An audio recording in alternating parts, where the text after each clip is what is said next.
Hello everybody, welcome into our latest live broadcast. Today, when there's video, there it is. It is the 2nd of March. It's Sunday, 2025. My name is Kerry Holzman. Still a little congested, fighting hopefully what is the tail end of a winter cold.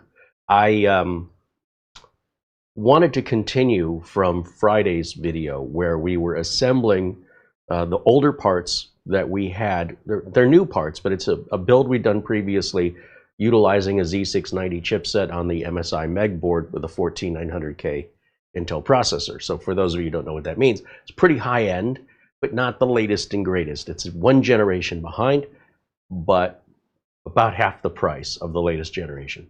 So you're getting about 10%, not even 10% difference in performance between the latest and greatest offered today by Intel and the latest and greatest offered, well, still offered, but also introduced about a year ago today. So why pay top dollar to just get that little bit more when your dollar per gigahertz performance is far stronger on last year's generation? That's almost universally true on all electronics, by the way.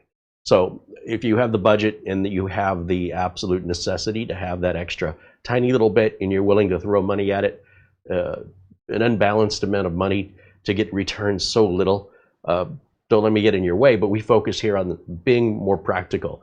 And to be honest, even buying the top end of last year's machine is very impractical financially, because you could still get a machine that's very close in performance without the extreme liquid cooling, extreme motherboard, and extreme RAM that we're using in today's build.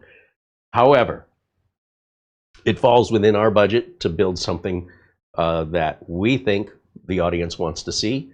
But we also will often feature builds that I think are more budget-oriented, what we call the 8-year or now 10-year builds, which typically feature Intel i5 or Ultra 5 processors or Ryzen 5 processors from AMD.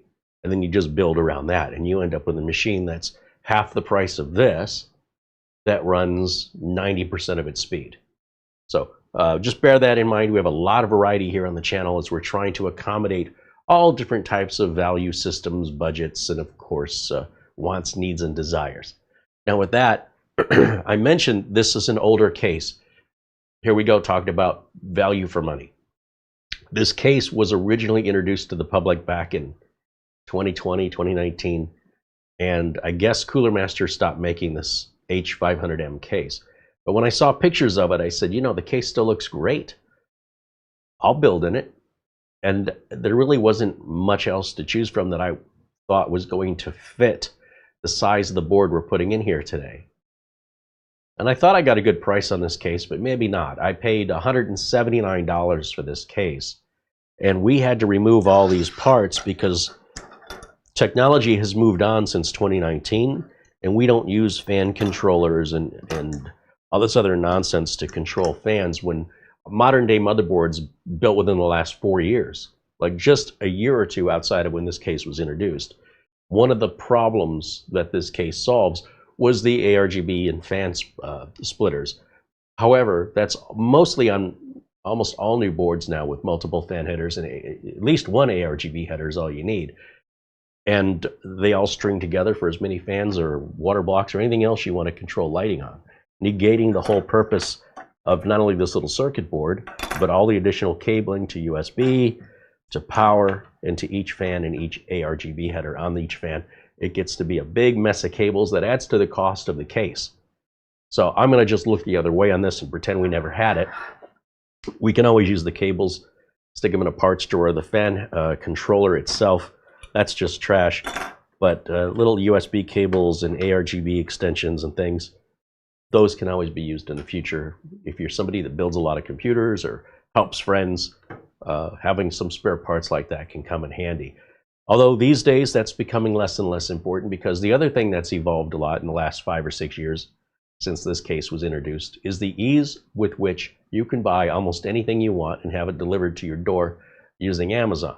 This is not an advertisement for Amazon. I'm just telling you that back in the day, if you had to find one of these little USB headers to USB, micro USB to plugs or cables, you'd be in a pinch. You might be reaching out to the manufacturer directly Because I know I have, when I lost one on a water block a few years ago and had to reach out to, I think it was CORSAIR, and CORSAIR ended up mailing me a new one.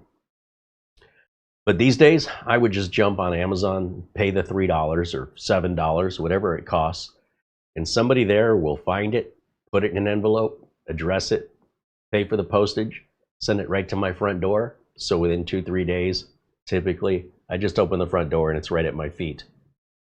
Life is good. So even holding on to old parts now doesn't make much sense when they're so inexpensive and arrive typically within a day or two with Amazon, and they're usually under $10. Now, you've seen me search around here for things because I like to keep a lot of things on hand during a live video. The problem is we're still doing construction here at Studio C, just behind the cameras. We focused on in front of the cameras first. That took 3 months. Just so you can see a blue wall, gray wall. But behind the cameras, there's more rooms and everything has to be done. As a result, it has interrupted our film schedule because there's a lot of construction noise that is not ideal for live broadcasting. The good news is, once it's done, it shouldn't need to be done again for the rest of my life. This type of work is you know, it's not like fashion. You know, whatever paint color we stay with will probably stay for 20 years or longer. So I think the way that the place was built up in the 1970s is how it has stayed. So that's over 50 years that things have gone without renovation. So we do this renovation, maybe we go another 50 years is what I'm trying to say. That sort of renovation doesn't happen very often. So we're going through the pain, both financially and through the inconvenience of living around it while the work is being done. But it's an investment worth making. And in much the same way, I treat a lot of things in my life. It could be the car, it could be the computer, it could be anything that needs repair. We go through the pain of having it done because it needs to be done. And if we can do it ourselves, obviously we want to do it ourselves, but only if we feel like we can do it right. Because if we don't do it right and we end up calling out a professional, we not only took longer to get it done, we spent more, and we were inconvenienced by the problem longer. So it's up to each and every one of you to decide if that's something you want to do when it comes to building or repairing your own machine, and understanding a lot of people who don't have money don't have it because they keep making a bad decision by trying to save money, which at the end of the day is costing them even more money. Now, to each person their own, and everybody's situation is different, and I'm not here to tell you how to do it. I'm asking you to keep this under consideration, because sometimes it's faster and it's cheaper to hire a professional that knows what they're doing, that has a good reputation, to get a job done, be done with it, and move on with life. Also, a lot of those that type of work has a warranty. But if there is a mistake the worker made, they come back and fix it at their expense. If you did it to save money and you screwed it up, you're just adding to your expense, you're adding to your inconvenience, you're adding to your anxiety, you're adding to your stress, all for what could have been solved for a few dollars. So at the end of it, you might end up spending 3 times more. The reason I mention this is when I bought this case, I already knew this case was 5 or 6 years old. I was genuinely curious about it, and I'm a professional computer technician. I see cases that are 20 years old, no big deal. And I'm genuinely fascinated at how much has changed in the last 5 or 6 years in case design. Because I really thought it still looked pretty good. You know, from the photos I saw, it looked very modern. I didn't see anything about it that made it look like an old high school yearbook photo, which I do see some computer cases already starting to look ridiculous that people bought and spent a lot of money for just 10 years ago. Now, of course, the beauty's in the eye of the beholder. At the end of the day, what matters is how you feel about your computer case, not how I feel about it or anybody else. So you do what makes you feel happy. Where we were yesterday was just in that mode of deciding what makes us most happy. When it comes to placing our parts, we have options on this case that, well, if you're going to build in a case like this, with similar parts, you're going to be in the same dilemma we are, which is, should we put our radiator on the top? Should we put our radiator up front? Some cases, you may even be able to put the radiator at the bottom. And most of you in the chat wanted the radiator on top, that you thought that would look best. Now, this has nothing to do with cooling. The radiator is going to more than adequately cool our CPU, regardless of any position we put it in. We can hang it upside down off the side of the case and leave the panels off of it.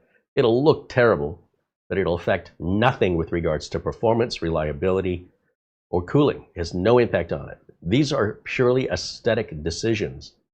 Now, if you asked me to build a computer for you in the 1990s, even the early 2000s, there was no aesthetic. About the biggest concern anybody ever had is, what do I do with the empty slots up front?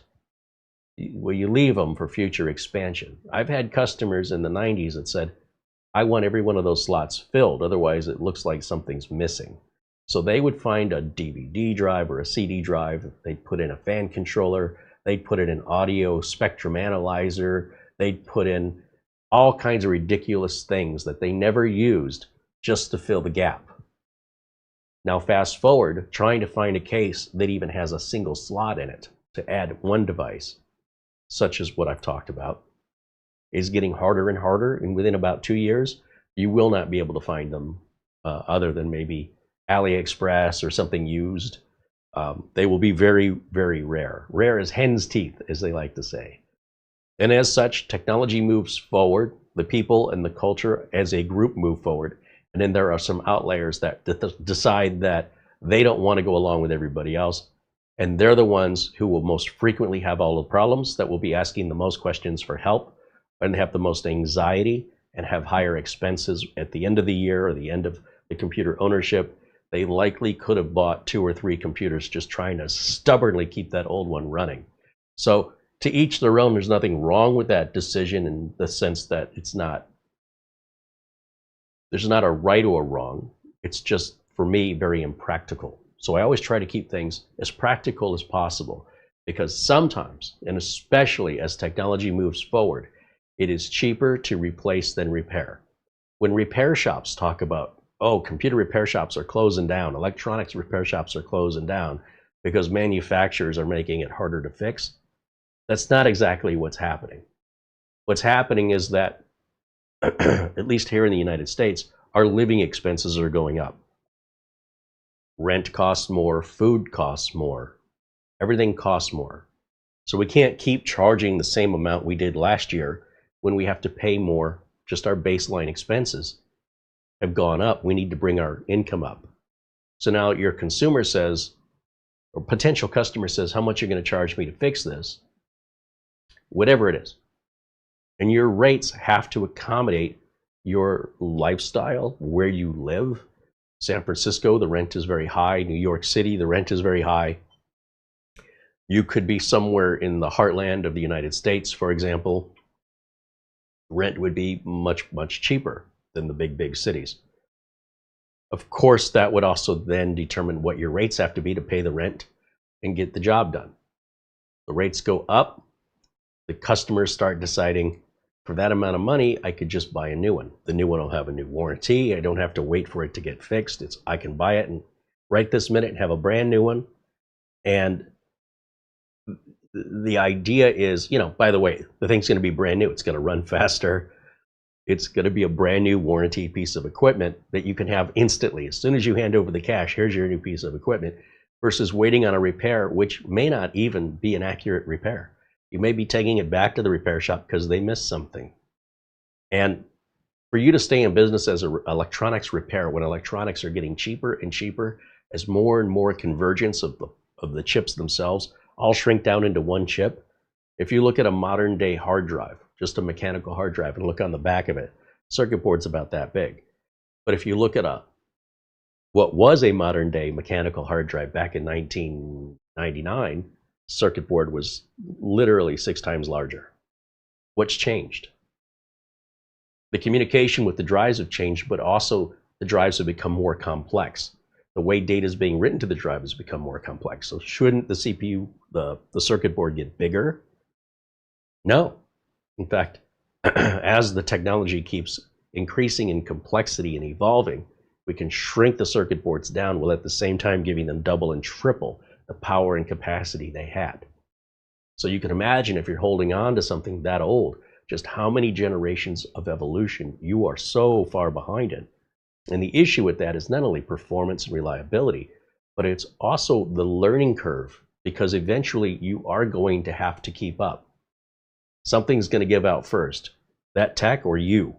And assuming it's the tech that gives out first, now instead of taking a natural evolutionary step forward, you're skipping 5 or 6 steps. And then I'm thinking of it like stairs, and you're skipping 5 or 6 steps, and you're going to go from this stair all the way up to that stair in one big step.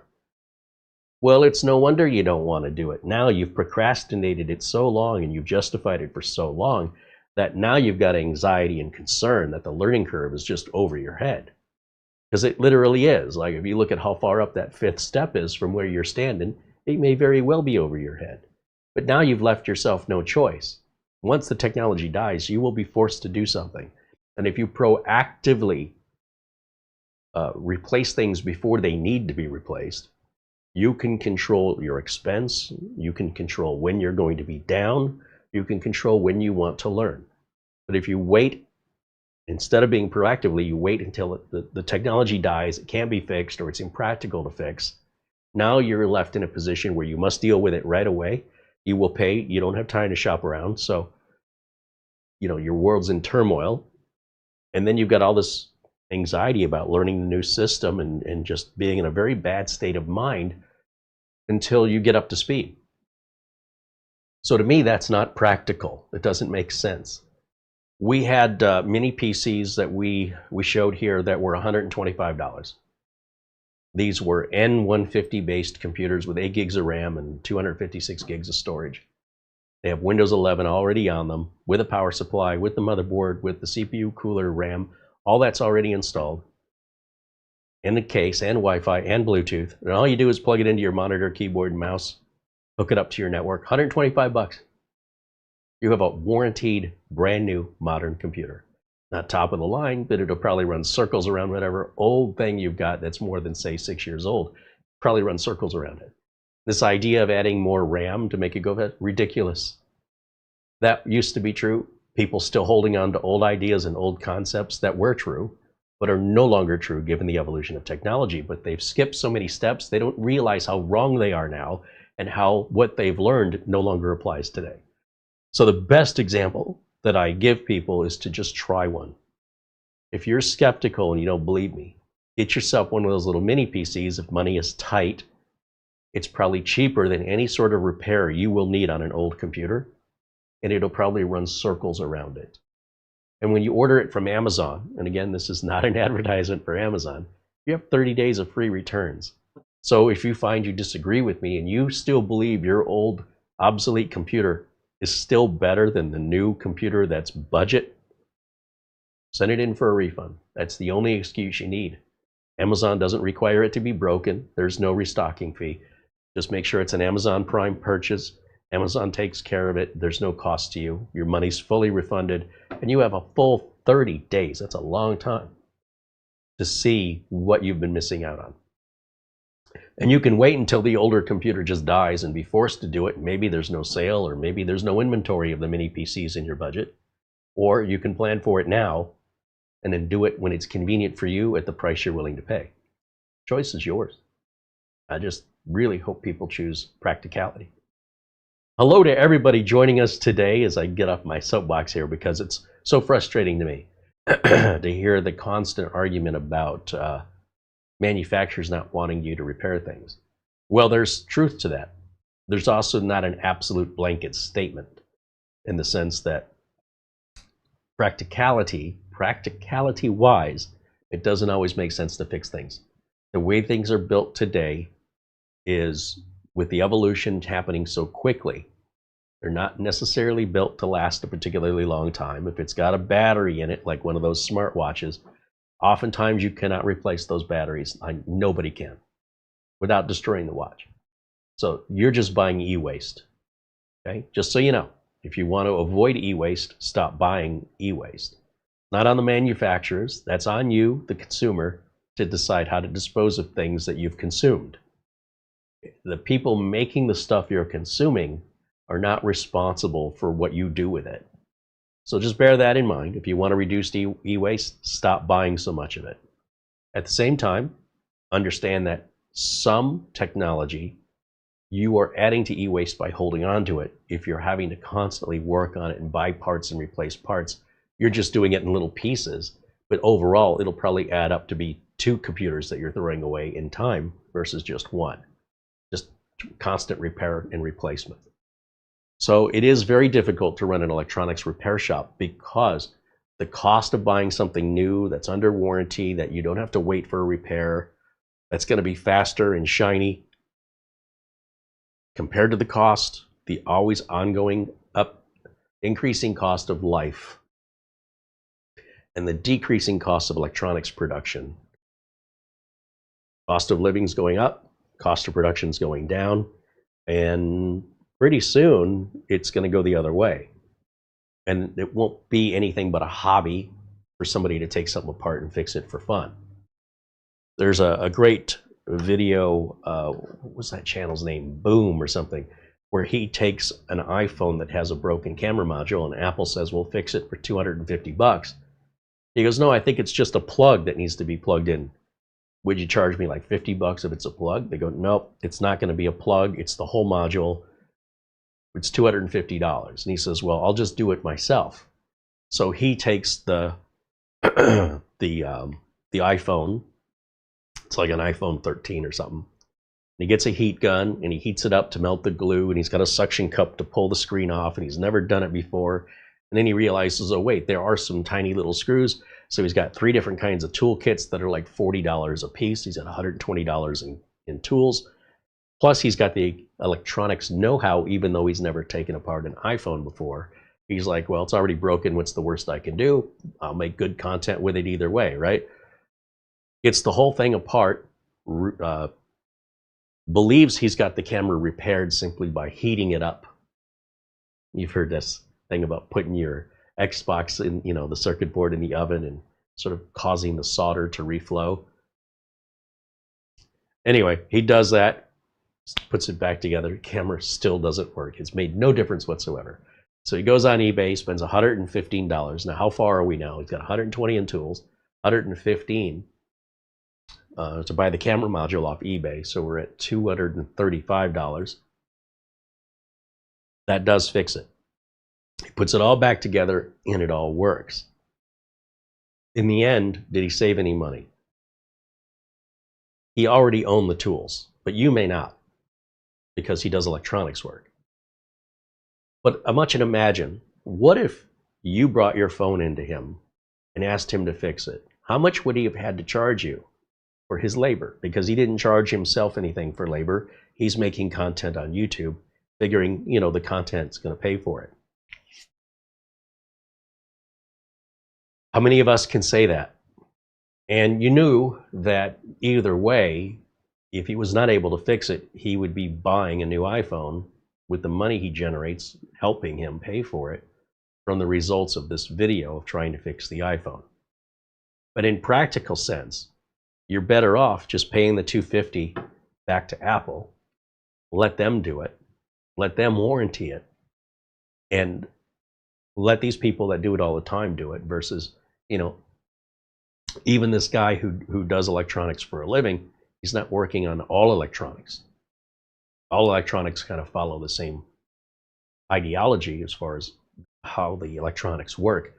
But as they keep getting smaller and smaller, the need to get a microscope or to get extreme magnifying glasses just to be able to see, combined with years and years and years of experience, which generally means the more experience you have in the industry, the older you are. And the older you are, for most of us, usually means we already need a little assistance with our eyes. Just after the age of 40, it just naturally starts to decay for most of us. So in the end, the job, when you're most experienced, can also be one of the most difficult jobs to work on, because your dexterity through time has changed and your vision likely has changed, making this job more challenging than if you were doing it when you were 20. But if you were 20, you likely would not have the electronics knowledge and experience to even know where to begin, let alone have the excess funds to go and buy all these specialty tools. So less and less does this make any sense to do repairs. However, that's one example. There are always going to be examples the other way, but they're becoming fewer and fewer. And if you want to be in business as a repair shop, you don't need them to be fewer and fewer. You need them to go the other way, more and more. So you can see as it fades, it's not like a big light switch. Someone just goes, all repair is done. You know, it's not on or off. It's a slow fade out. And so that's what we usually see with like operating systems. Windows XP, when it reached its end of life, it didn't just stop working. It just slowly faded away until everybody has since moved on. Same with Windows 7, Windows 8, Windows 10 will be the same. Over time, after Windows 10 support ends, people are going to find printers eventually aren't going to install anymore. The software they want to use isn't going to update anymore. Finding a browser that works isn't going to work. Just give it time, like everything else. It just slowly fades and is forgotten about. We all move on. So that's how tech works. It's literally not an on-off switch. It's a slow fade. And the question is, do you want to be at the end of the fade? Or do you want to be maybe at the beginning or no further than the middle of that fade? Because you won't stop the fade. Maybe I should get a shirt that says that. A shout out and a thank you to our friend Mark Gaines, who provided us with a $100 Amazon gift card prior to the show starting. Thank you so much, Mark. Hello to all of my friends in the chat room. I see Planet Cryos just contributed $20. He said, I had an issue on my father's computer where Acronis was taking a very long time with an incremental backup to an external hard drive, which was a Samsung Evo 870. From what I read, I think they're working on it, but I'm not sure. If that's the case, what I would do is I would unplug the, well, I'm assuming, yeah, it's an external hard drive. I would unplug the Samsung. I'm going to stop naming it. I would unplug the external drive. I would shut the computer off. Wait a minute. Turn the computer back on. Let it boot up to the desktop. Plug that USB drive back into a different USB port. Not the one right next to it. Just any other one. And then see if that solves it. Because it's hard to determine if you've got a USB driver hiccup or some other software task running in the background that's interfering with it, or if the drive is starting to fail, or if the cable's not plugged all the way in. Check all the easy things first. Thank you for the super chat, Planet Cryos. And excuse me, a hello to, there's Mark Gaines joining us, saying hello. Tony's RC and Eddie Casanova. Sir Chris Kringle and Robert Halter say hello. There's Jonathan. Of course, Mara is joining us in the chat. There's Daryl Loftus. Lou Greeny, Greedy Everything says hello. Doman 2000 and William Denton say hello. Rick Lake says hello. Thomas MacT joining us. Says it's 74 degrees in St. Petersburg, Florida. It's a good time of year to be in Florida. Dan Nielsen says hello. Dazzle555 joining us, along with Scott and Darren Gilholm. Frank Jimmy says hello. Yes. Email. Oh, check my email. Okay.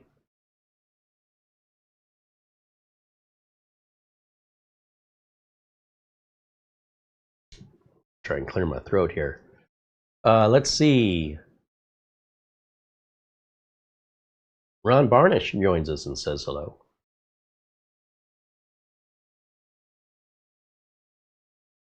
You Koenigstat says first time here. Is that a steampunk keyboard? This keyboard's made by a company called Azio, A-Z-I-O. You can just Google that, and you'll see them available.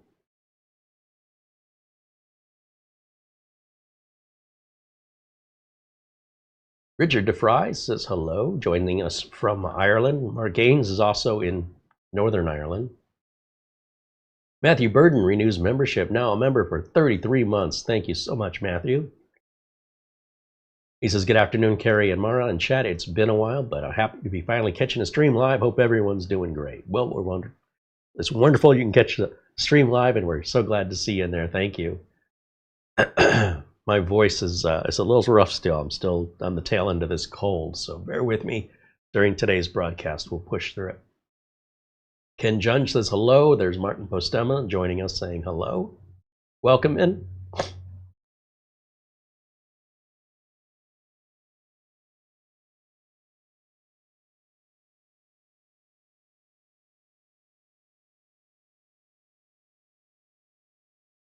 Alan with a Y says hello. Mecha Camera joining us. Planet Cryos with a $2 super chat. He says, put that towards dinner. And hello, everyone. Well, thank you, Planet Cryos. Patrick T says hello.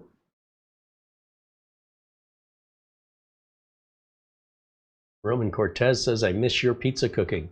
We do have a separate cooking channel, by the way. Cooking, what is it? Food review? Anyway, it's nothing we do regularly, but we have a little fun with it. It's never made any money, so it's just there for fun. We might be doing something a little more seriously with cooking in the future, but we're a little undecided on that. But I appreciate your kind words. And those videos are still out there, by the way.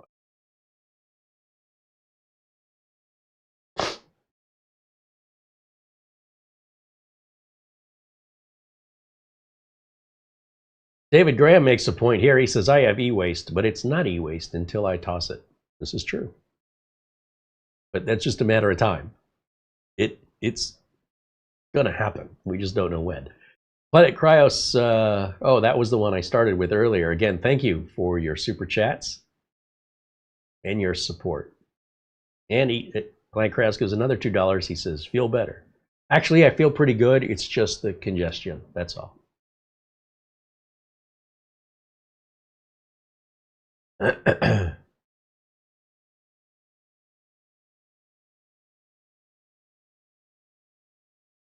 think that catches us up.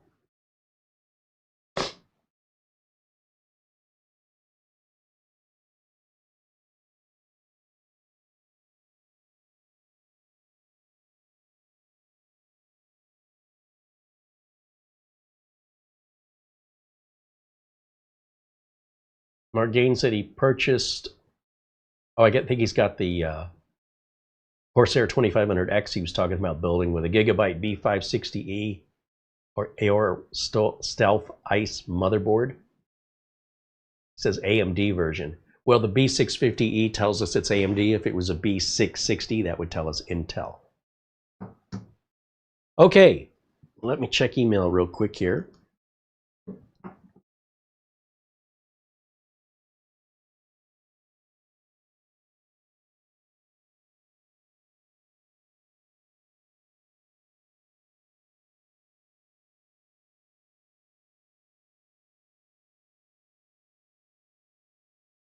An Amazon gift card from somebody named Ulysses Collin says, because of you and your channel, I started building again. Thank you so very much, Carrie. I hope you enjoy the Amazon gift card. Well, thank you very much. And we can certainly use it as we remain independent away from corporate sponsorships through the support of our viewers. And that allows us to be 100% truthful, transparent.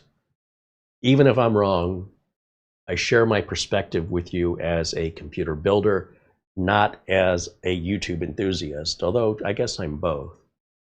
But essentially, nothing wrong with being, not insulting or in any way suggesting one is better than the other. It's just that the information provided comes from a different point of view. If you have to rely on being able to pay your rent based on fixing computers as quickly and as cheaply as possible and doing it right the first time so that you have happy customers that are going to refer you to other customers. And so there's always this consequence, there's this accountability that somebody who's just spending money to buy parts and film and they want to overclock and do some extreme unusual things to consumer-based hardware, that's very interesting, but it's not what we do. They're two very different things. And so do realize when you watch most tech content here on YouTube, what you're watching are enthusiasts. There are a few other actual repair channels, but they pale in comparison to the number of enthusiast channels. And enthusiast channels can be highly entertaining and interesting, but most times offer very little practical advice and they have no consequences. So if you were to do anything that these channels say you should do, and it causes you financial stress or other harm, even physical harm, you have no recourse. If you hire a professional and that professional causes damage in the same way, you would hold that professional in a service, like a plumber comes out to your house versus watching a plumber on YouTube. The plumber does the work, and as a result of that has damaged something in your house or has created a leak now that's caused even more damage. That plumber can be held accountable for that work. An enthusiast on YouTube, there's nothing you can do. You voluntarily decided to follow along with somebody you don't even know. And, if it works out for you, everybody's happy. And if it doesn't, everybody's happy but you. So regardless, the only thing that changes there, again, on the enthusiast side, is that the individuals watching may not understand that's not necessarily educational. It's sometimes educational. It's often entertaining and interesting. And it's often very, very, very impractical. I couldn't stay in business doing what most of the enthusiasts do. That's why I want you to be aware of just the different types of content. They're not all the same. And you decide which one you like better. I'm not here to tell you mine's better than theirs. In fact, if everybody that was making tech content were technicians, I probably wouldn't feel the need so strongly to continue to do this. But the reason I do it is I think it's important to offer viewers options between entertainment and practical reality, and to give that to you consistently, not just sometimes. And then sometimes we build something impractical, more of an enthusiast build, but I'm always telling you that. I'm always very transparent. This is a poor financial investment. What we're doing is a bad idea, or no customers would ever order that from me. But this is what gets views on YouTube, so that's why we'll do it. But I don't do that very often. So in the meantime, we've got this case more or less prepped, left exactly the way it was on Friday. We've taken the fan controller out, as I previously mentioned, and we're about to put the motherboard and the liquid cooler in. Now, we took the board and liquid cooler out of the previous build because it got overcrowded, and it turned out that case, despite being a large case, that Cougar, forget what it was called, it's just not big enough. So we're going to repurpose that Cougar case, which is still brand new. We're going to put a more reasonable board in there because what we were building was over the top ridiculous. So I'm going to take that down a couple of notches.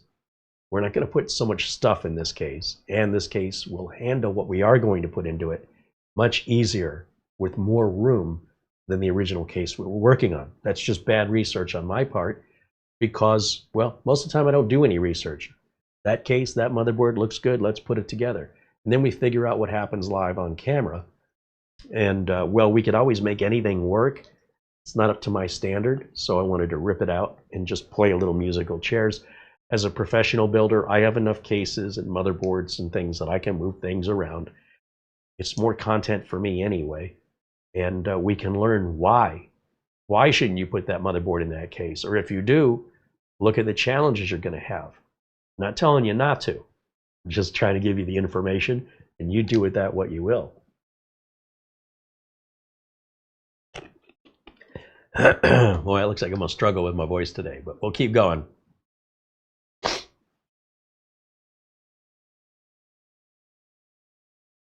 Planet Krause says he got the Be Quiet Loop 3, which is a 420 millimeter radiator that's coming. I don't think we've ever put a 420 millimeter length radiator in a case before. I think this case would hold it, but I've never seen a CPU that a 360 millimeter radiator couldn't cool. So that extra 120 millimeters going to 420, 160 millimeters, going to a 420 millimeter radiator is giving you that additional cooling capability, but I'm just not sure why. Because you can, right? You know what? And if you have a big enough case, a 420 might look better in there than a 360 because a 360 might be dwarfed. Now I'm going to step around the camera here and I'm going to pick up, well, hold on a minute. I need to figure out how I'm going to, I've got the motherboard and the cooler all attached, so I have to clear out some room on my bench. So it's just right over here. I need to go pick it up and set it down, but just not quite sure where I'll be setting that down just yet. This is an optional glass front piece. I think it comes with a mesh front, and you can change it to glass. It won't affect the cooling because the air is going to come in from the sides. Same with the top. The air comes in from the sides. That is absolutely my preference. I think bringing the air in from the sides rather than direct in front of the fans is a much more practical design, in my opinion. My preference. I'll just set that down there. We are going to need this piece. So I think the way to start this will be to lay the case flat, bring the board over and set the board in. Make sure all of our standoffs line up with the holes, the mounting holes on our motherboard. And then we can figure out putting that radiator on this piece, and then this piece goes back on top. So it should be very easy to work in a big case. That was the surprise on the Cougar case that we pulled this board from. I thought that would be easy. I was wrong. It was very crowded in there. So just because the case is physically large, don't do what I did and assume that you're going to be able to jam more stuff in it. Maybe you can't, depending on how they engineered the inside of the case. Having the space is one thing, but utilizing that space in a smart way, well, that's an entirely different thing. Now, we have a GPU bracket that I think is going to get in the way, right there. Maybe it won't. Let me find out here. Set this down. I guess I got to figure out how to walk around my maze to get to that board in Cooler. Let me figure out how I'm going to do this. Step over here, and I need to grab these two things. Oh, that board is heavy.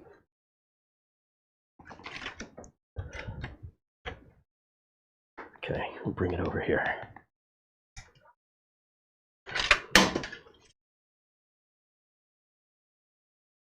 Okay.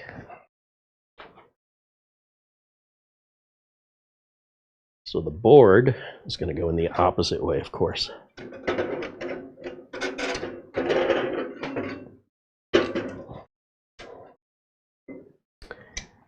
And it does look like that GPU bracket is going to be in our way.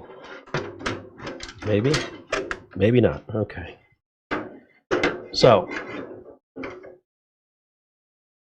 I dropped my fan controller for the fans on the radiator, screws for the radiator, and my index card that tells me what all the parts are on the motherboard. So that's just going to barely fit in there as I try and figure out exactly how I want to orient this radiator.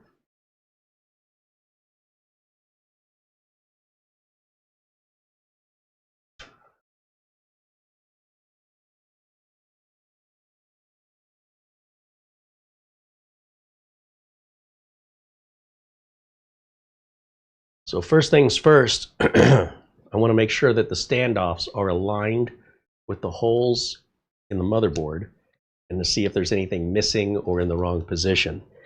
It's more or less the hidden ones you need to worry about. In other words, if there's a standoff back behind this board, but there's no hole so we can't see it, this is the kind of thing that can ruin your build, that'll take you out of warranty because you're the one who screwed it up. And the best way you can get around that is to count how many holes, mounting holes, the motherboard has, and count how many standoffs your case has. If your case has the same number of holes as your motherboard, or the case has the same number of standoffs as the motherboard has holes, so let's say this motherboard has 9, the case has 9 standoffs, then we should be able to look through each hole in the board and see the standoff behind it. If not, we've got one in the wrong position. We've got a standoff somewhere behind the board. And of course, and it shouldn't need to be said, if the motherboard, the case only has 8 standoffs and the motherboard has 9 holes, we need to figure out a way to add another standoff or put a little plastic nylon standoff in there, give that board that extra support if we want to build it professionally. And of course, the other way around. If your motherboard has 8 holes and your case has 9 standoffs, one of those standoffs is extra, And if you can't see it with the board in, it's probably grounding out against something metal against the back of your motherboard. It very well could be. Metal should not be touching metal. So I would strongly recommend the simple process of counting. How many holes does my motherboard have? How many standoffs does my case have? And do they line up? And until they do, and everything adds up, don't start securing anything down until you've done that first. It's a very simple step that many people don't do, or they don't know to do it. So on this motherboard, I've got 1, 2, 3 mounting holes here, probably 3 there, and 3 there. So it's a total of 9. Yeah, I've got a total of 9. And on the case,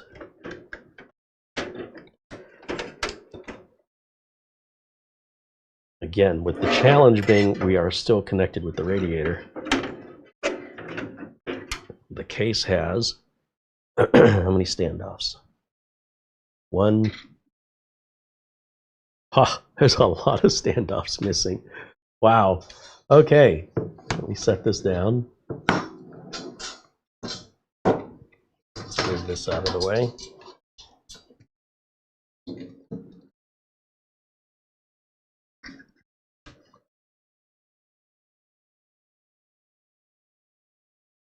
Set it down here for now.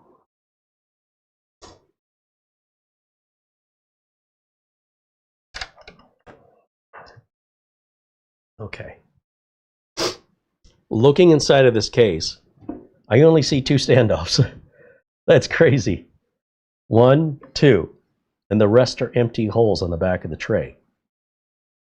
You know, I'm so accustomed to motherboard manufacturers giving us those standard 9 standoff locations. And I was a bit amused when the previous CoolerMaster case we worked on did not give us 1 extra standoff in a very expensive modern day case. Here's a 6-year-old case that gives us a bunch of what I thought were extra standoffs, but there may not be enough standoffs in this bag because we need 7. They've given us 2. 1, 2, right down the middle.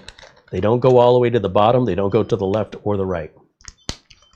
That's crazy. At a $180 case, they couldn't have put these already in the standard ATX position, which is industry standard. I don't get it. So I'm going to just open this bag, which again, they did not separate these screws out. They put every bit of hardware mounting screw in 1 bag. So we don't know how many of any screw we've got. Most manufacturers, including CoolerMaster today, will normally ship their cases with different types of screws separated into different bags, or they give you that little plastic compartment and then you can separate them yourself. But even today, when we look in the plastic compartment, inside of there will be individual bags of screws, and you decide if you want to even open those bags up and use the compartment or not. So as I look through here, I do see a lot of standoffs. No, those are not standoffs. These little tiny things here are for securing like 2.5-inch drives in, little thumb screws. They're just miniature thumb screws. But at first glance, they look like a standoff, right? Because this is a standoff, and that's a thumb screw. They look very, very similar. So we want the standoff, and we're going to put one here. Oh boy, this is going to be interesting. We're going to put one over here. Here, I think. I'm just getting these started. We're going to put one over here.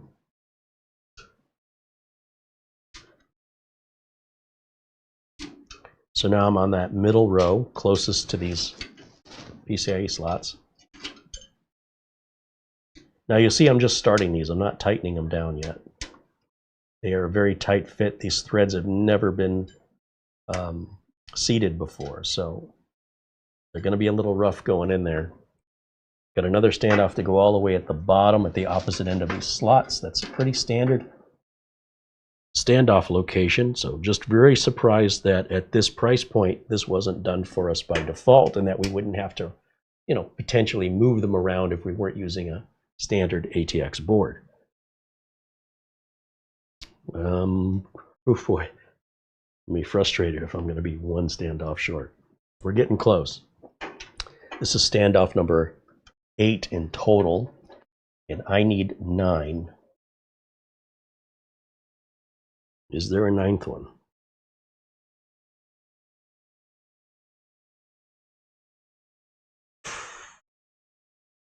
They should be giving you a total of 10. Minimum of 10 on an ATX case. Oh, wait, we've got a 9th one. But do I have a 10th one? Not that I need it, I'm just, now that I brought it up, did they give us the absolute bare minimum? Yeah. CORSAIR, not CORSAIR, CoolerMaster simply does not like to acknowledge 10-hole based motherboards, like from companies like ASRock. They just, I don't know if they live in a different reality, if they just close their eyes and say, it doesn't exist, it doesn't exist. There's only 4 big motherboard manufacturers you need to accommodate as a case manufacturer: ASUS, Gigabyte, MSI, and ASRock.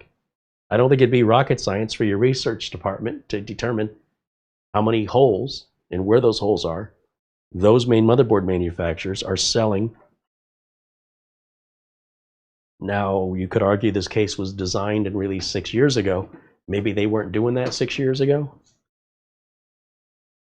I don't know. It's possible. Now, I think this is the location I want the standoffs in. So I have a 5mm socket versus using one of these little socket adapters that converts over to a Phillips screwdriver. This is a better tool, especially since I do this all the time. I'd much prefer to use the right tool.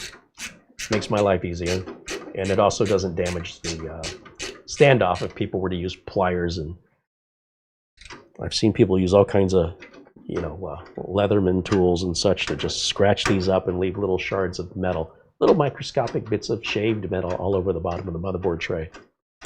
Not a great way to start your build. Okay, there's 3 tightened down.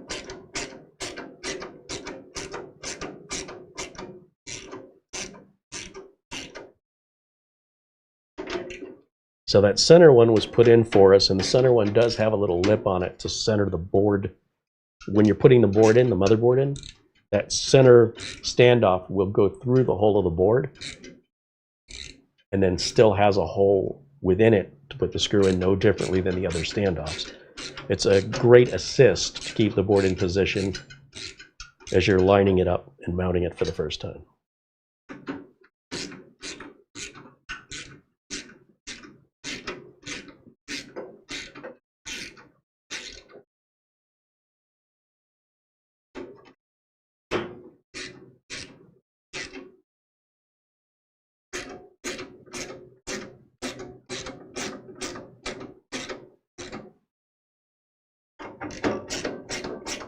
Yeah, those are fitting in really tight. I just want to go back over them one more time. Don't over tighten these, because what can happen, oh, that top one has a little raised lip on it too. So again, when you see the raised lip on the standoff, that's there to help keep the board locked in position while you secure it with screws. Yeah, but if you over tighten these standoffs, you can strip out the thread in the motherboard tray, and there's really no fixing that. If you keep them too loose, then what ends up happening is when you go to take the board out and you start unscrewing the screws that we're going to put in, then what can happen then is the whole standoff comes out. And then you have to get some kind of a tool, pliers or something, to hold it on one side and use the screwdriver and move in opposite directions to unlock them. So there's a balance between too loose and too tight. Between them, too loose is preferred, because at least that way it's easier to fix. If it's too tight and you end up stripping out the motherboard tray, there's really not much you're going to be able to do about it. It'll just always forever spin. Good luck getting anything to tighten on that ever again. Now I'm going to reseat the board, and we're going to check our standoff locations and just verify I've got them in the right place.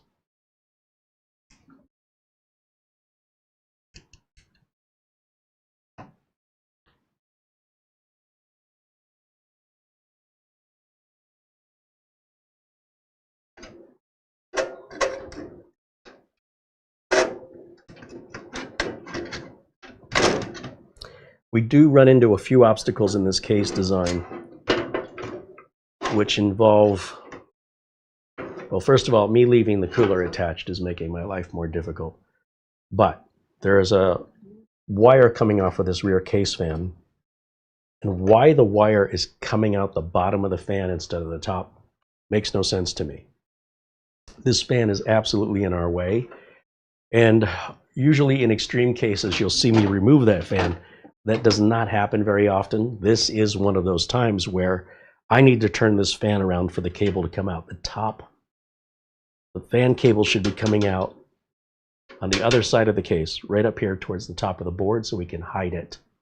When you bring the case out, when you put the cable out towards the middle of the board, very difficult to hide that through your cable management because you have to run up to the top of the case or down to the bottom of the case to get around the motherboard, which is just ugly. It's unsightly. So I don't know what they were thinking, or whoever made that decision. It was not a good decision, and it doesn't follow what other case manufacturers do with standard fan installations that come pre-installed in your case. This is one of the first times I've ever seen one installed 180 degrees off center, or not off center, but where the cable, the fan power cable, is coming out the bottom instead of coming out of the top. And by flipping this 180 degrees, we fixed that. We addressed that issue, which should have been how it arrived from the factory and how most case manufacturers, just go back in this channel and watch. It's pretty universal. This is an exception, and I'm not quite sure, because even the CORSAIR 200R did that back in the 2000s. So this isn't because the case is 6 years old. There's something else going on here in this design that lacks any logic from my perspective. You see how I'm now trapped. This cable's completely trapped, and it's just easier to take that out now. And then we'll align our I/O shield with the port here on the back of the case, and then we should be able to seat the board down on those standoffs that I mentioned have a little neck on them, which is not happening.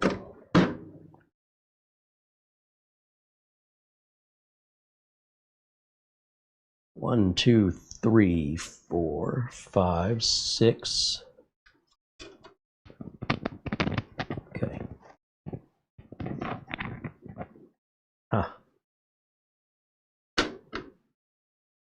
Board doesn't quite feel flat, but is that something I'm doing? What am I missing here?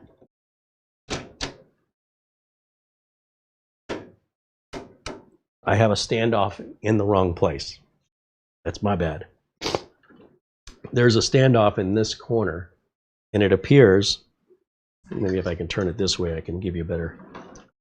Where the standoff needs to go is where my finger is, and where I place the standoff is much, much closer to the corner. And what's happening is the board can't sit flat because that standoff is hitting the bottom of the board, probably the bottom of this I/O shield, which is a little thicker, and it's preventing the board from sitting flush. And it's important you pay attention to this stuff when you're building, because this is the really easy stuff that can completely ruin your day if you end up creating a short circuit and ruining the board. It's not a warranty issue. You just broke it. So make sure everything lines up properly before you secure anything, and everything should fit easy. It should not require any force. So once again, we're going to take this back out.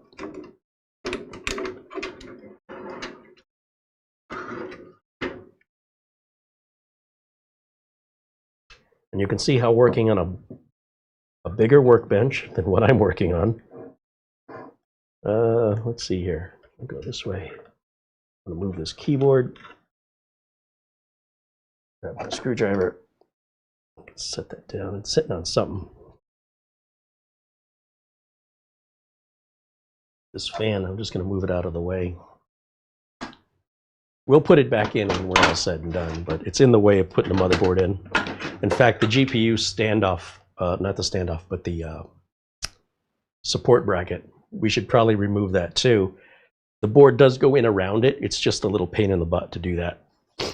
So what I want to do is grab my standoff, my 5mm socket tool, and I'm just going to move This one standoff.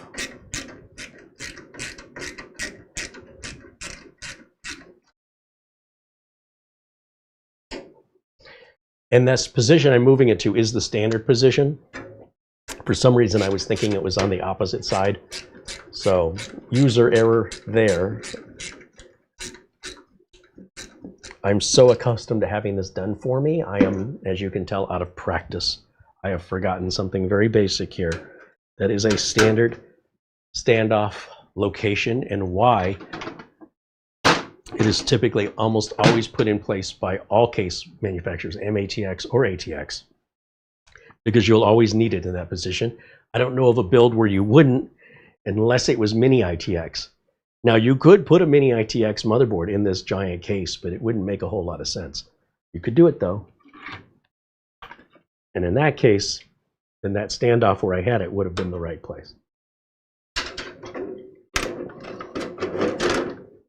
Okay, now, does that fit better? It already feels better. That feels pretty flush to me.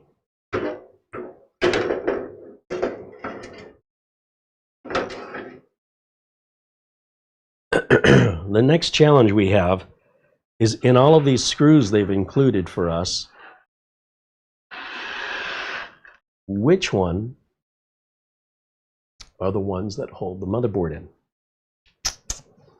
So we know it's not going to be these tiny little thumb screws. Again, those will be for like 2.5-inch drives, solid state drives, for which this case will hold like 3 of them. So there's probably 12 of those things, 4 per drive.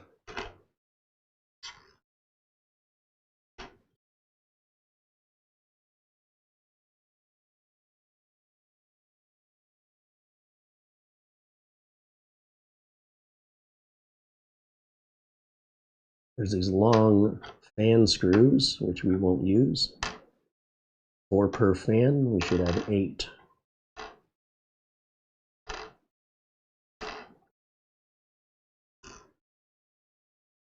Oh, it looks like this will hold 4 2.5-inch drives. Now, the number of those I'm seeing, the number of these, there's more of these little thumb screws than anything else. These will not be used to hold a motherboard in. These are the fan screws for the rear, excuse me, the rear case fan that we just removed. We'll put those back in. That's that little socket. These are also typically drive screws. These are more fan screws, fan screws, fan screws, fan screws. Okay, what's left? Oh, got another one of those little, man, they give you a bunch of those little tiny thumb screws. Fan screw, fan screw. I guess this is for people who are obsessed with fans. Must be YouTube content creators. They love their fans. Okay, this this is a shallow coarse thread screw, which looks an awfully similar look to this fine threaded screw. So those are often used for mechanical drives. It could be used as a motherboard mounting screw. They're awfully shallow. Got standard hex head case style screws. These have been universal in the business since before I started. Just they paint them black now a lot of times instead of the silver color they always were. Yeah, we've got a number of those. And I'm just counting to see if I have 9 of any of these. Because we have 9 standoffs, right?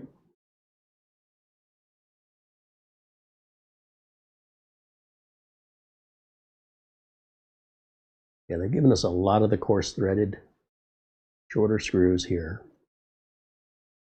Not so many of the finer threaded ones. You get a lot of them though. Usually they're that shallow because they're going to go into a mechanical drive.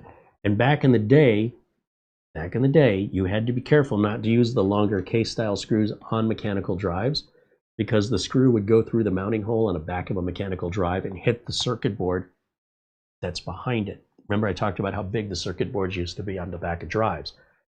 So they both had to get on the same page with regards to how long these screws could be. And then eventually it became a non-issue as the technology evolved and the circuit boards got smaller. That's not an issue anymore. But if you're restoring old hardware from the 80s or 90s, that absolutely was a concern, that you drive the wrong screw in, it would fit the thread and it would tighten down. It would go so far in that it would hit the side of the circuit board and could ground out your drive. So when it comes to how we want to mount the board, we have the regular case style screws, which they've given us 2, 4, 6, 8, they've given us 12. These shorter ones, they give us 2, 4, 6, 8, 10, 12. Okay, well, I am not a clue. I feel like I personally would feel better having a longer screw hold the board in, because it's got to go through the thickness of the board.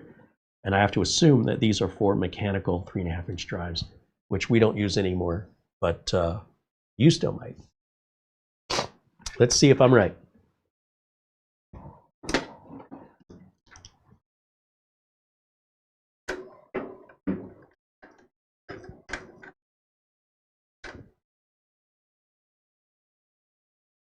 Yeah, I'm going to guess that's it.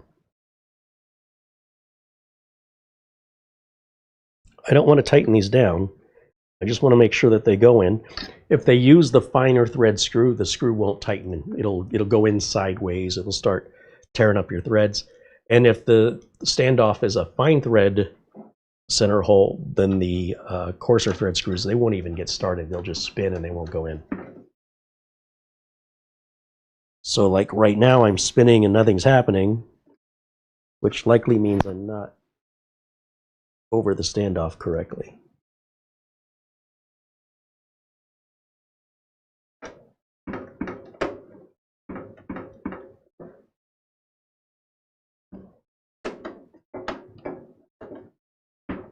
Oh, that's not good.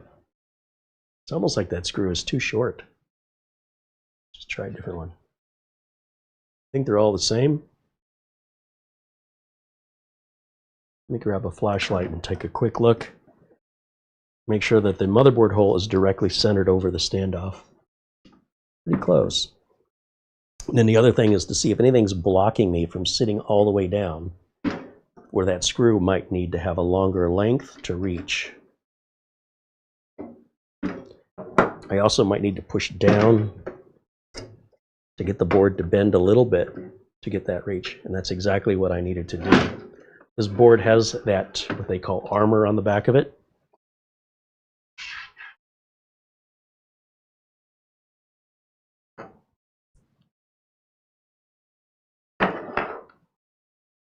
And so the board does sit a little bit further away from the tray, and reasonably the case manufacturers would not assume your board has that. And it can be removed from the back of the board if you wanted to. But I'm going to show you the fitment issues, because I can see we're going to have a very similar fitment issue here when it comes to the cabling of this board.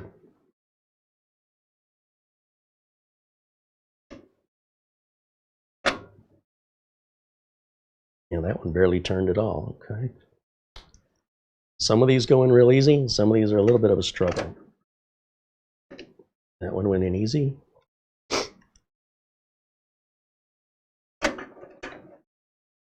That one went in easy.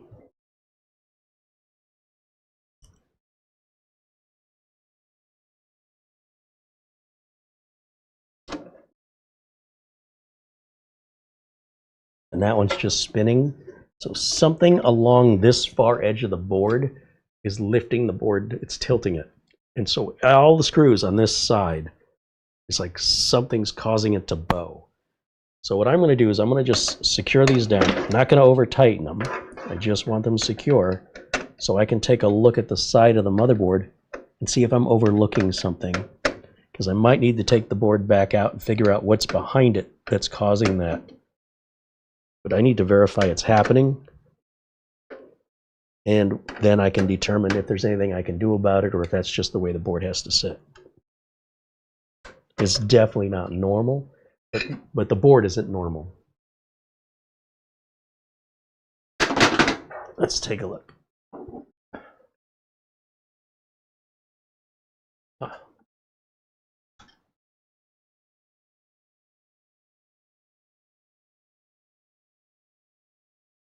So I feel like what's causing this is the so-called armor behind the board. That's what it appears to be.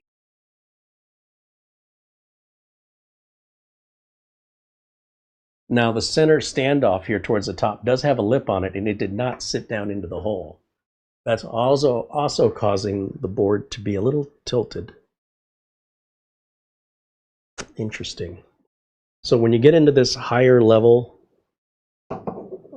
more expensive high-end board, the installation method also gets a little bit more complicated. I'm just curious, if I take that out of there, maybe the mounting hole in the board isn't wide enough for the neck of that standoff to go through, or do I not have it centered correctly?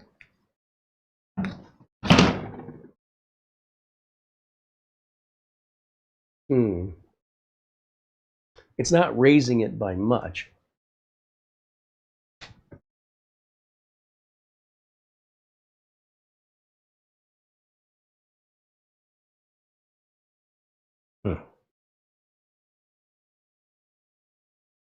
Don't have an answer for this. I don't feel like it's right. So we're going to take these all back out. We know that we can fit them in there. The board is definitely, as I've taken that screw out, that whole side of the circuit board and lifted up. These boards are meant to be flexible. You're not hurting anything, but they shouldn't be flexed when installed properly. So I feel like I'm missing something here. I also feel like at this point it makes sense for me to go ahead and remove the cooler. So I'm going to go ahead and take the cooler off real quick.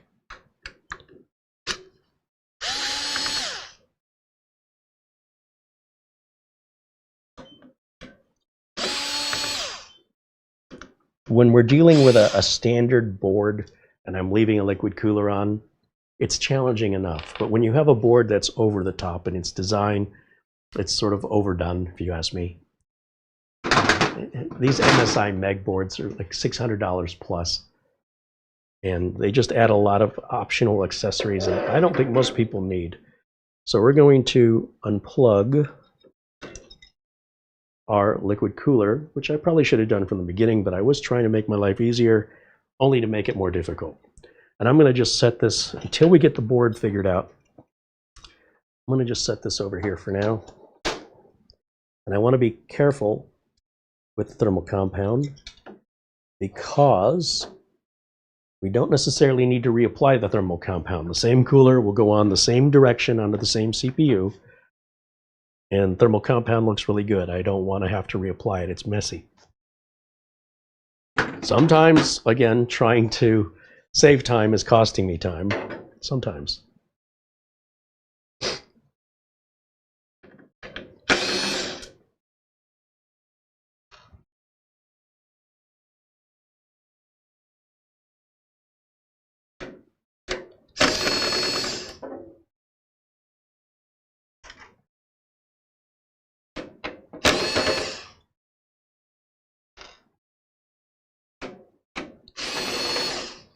Now, normally I have some kind of a cooler attached to a board when I'm putting it into the case. That gives me something to hold the motherboard with. So by taking that water block off of there, there's really not much for me to grab onto. Did I get them all? 1, 2, 3. 1, 2, 1, 2, 3. I think I got them all. I think I'm going to take the GPU support bracket out. It's also keeps getting in my way. In fact, I could probably take this entire piece out of here.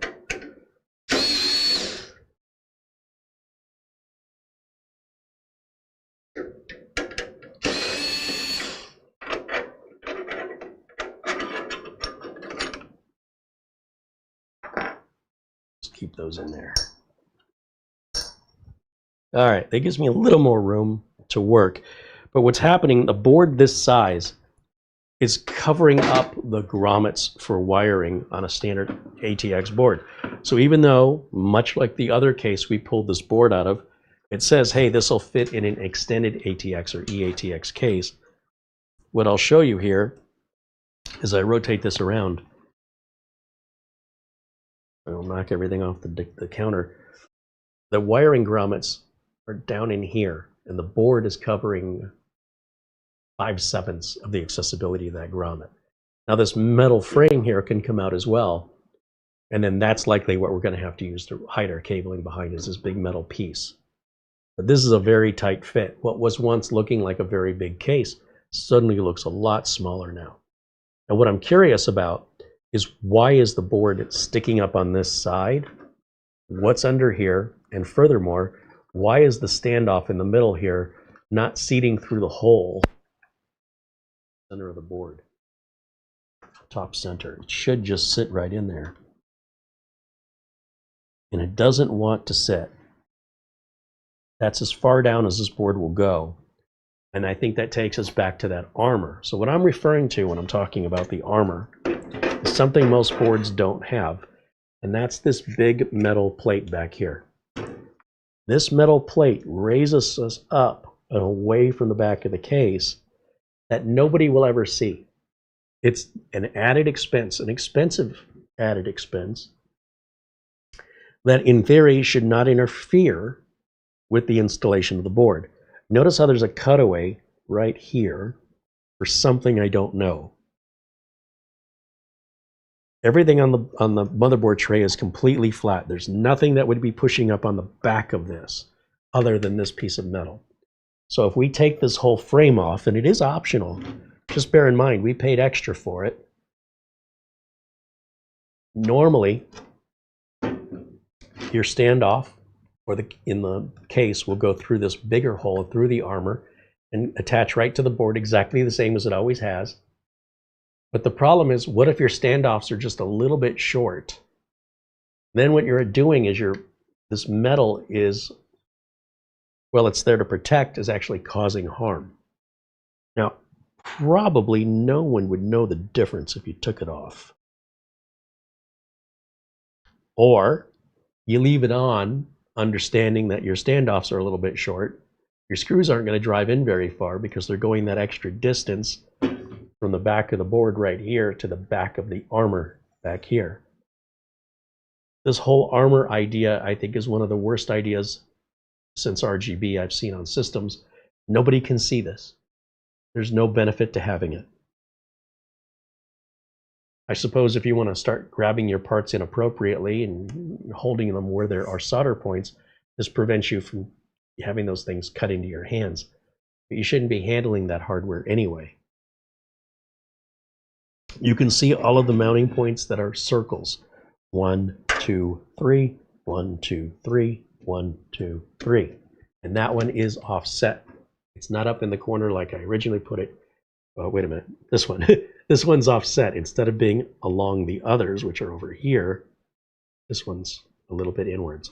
And that's a standard ATX mounting position. So I was curious why this board wasn't sitting all the way flush, and if there was anything back on the motherboard tray that may be pushing up on it. There isn't. The standoffs are just a little bit short. If you raise the standoffs, we'd be okay, but if you raise them too much, then the I/O ports won't line up with the hole back here, then it won't sit in there correctly. So the idea is that you need standoffs to be a little bit longer than this, but not so much that they lift the board up, but not so low that the board has to meet down to meet up with them. So there is an incompatibility here in the standards. Who's wrong? Is MSI wrong for adding the armor? Is CoolerMaster wrong for the standoffs being too short and not taking that armor into consideration? And this isn't something you would necessarily know unless somebody in the reviews of the product, wherever you're looking at the product, reviewed it and said, hey, tried putting an MSI armor in here and it's a tight fit. So initially, the board seats down through those bigger holes, right? The standoffs go through it as they should. They just won't go all the way down. And that's where the hiccup is. So for example, this top middle screw right here, it has a neck on it. And the neck is supposed to fit through the hole and hold the board into position. So why doesn't it go through the hole? Because the board is still being lifted up by that armor and it won't sit all the way down. So that means when we use a screw, we're going to be putting pressure down on that board, and the armor designed to protect you is now causing a flex in the board that otherwise would not be there without the armor, thereby encouraging a type of damage that it's causing, that it's responsible for when it's advertised as something to protect your board. It's the exact opposite, and you're paying extra for it. Now, a different case might accommodate this better. So if you're building this, what do? We could change the case again. And this is something you've got to keep in mind if you want to buy one of these extreme motherboards, and this is an extreme board. The MSI Meg Z690 boards, they're $600 to $1,000 a piece. Don't be surprised if that's going to be particularly finicky over what kind of case he wants to be in. Nothing you're buying is ordinary. It's extreme. And that means everything else should probably be extreme, from your power supply to your storage, to your CPU, to your cooling, and your case. Otherwise, you're mismatching the parts. So it'll still work, but you're going to have to work harder, struggle a bit more to make it all fit right. Which is why I took it out of the first case. The struggle was getting way over the top for what I'm willing to do.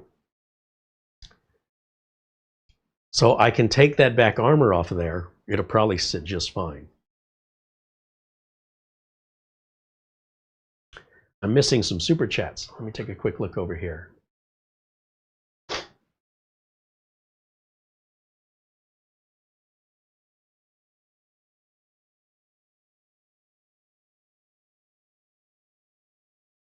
Bernie Clement says hello.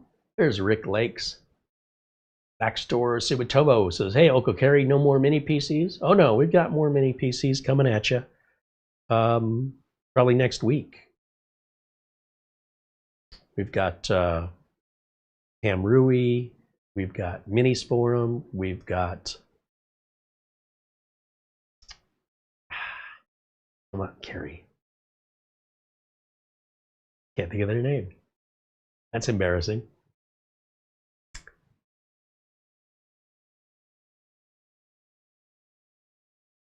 Anyway, there's at least 4 mini PC reviews that'll be coming up throughout March. We're just trying to do a little bit of everything. We did a lot of mini PCs. Now it's time to just take a break, do something else, and then we get bored of that and switch over to something else. What? That's really going to bug me not thinking of the name of that.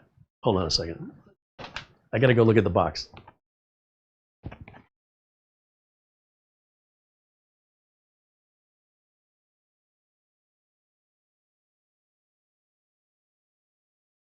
Reatan. R-E-A-T-A-N. We've seen some of their stuff before. Yeah, Reatan. I think there's one more. Another one that's name is eluding me. But yes, they're coming up. And we just did a video 2 weeks ago on a very inexpensive PC, $125 from, was it Geekon? Yeah, I'm getting really bad at remembering all their names. Nothing on the pipeline from B-Link. We haven't heard from them in a while. So maybe we will, maybe we won't. Let's see. Thank you for your question, by the way. Mike's Unboxing Reviews and How-To says hello, joining us from England. Mike's Unboxing Reviews and How-To is a channel very similar to mine. And I think if you enjoy my content, you'll enjoy Mike's content. Be sure and check him out. We are not competitors. And I would not consider Mike an enthusiast. He's clearly in the industry, although I'm not exactly sure what he does. He does it very well, and he does it, in my opinion, in the way that a professional does versus what we typically see with enthusiasts. So I personally enjoy his content. And I think you will too. Same with Planet Cryos. Got a great channel you should check out, as does our friend Doug Betts over at Live Windows Training with Doug Betts. They're all highly recommended channels. And I'm lucky enough to consider them friends. These are who I consider to be peers in my industry. And there's so few of them, I can name them on one hand.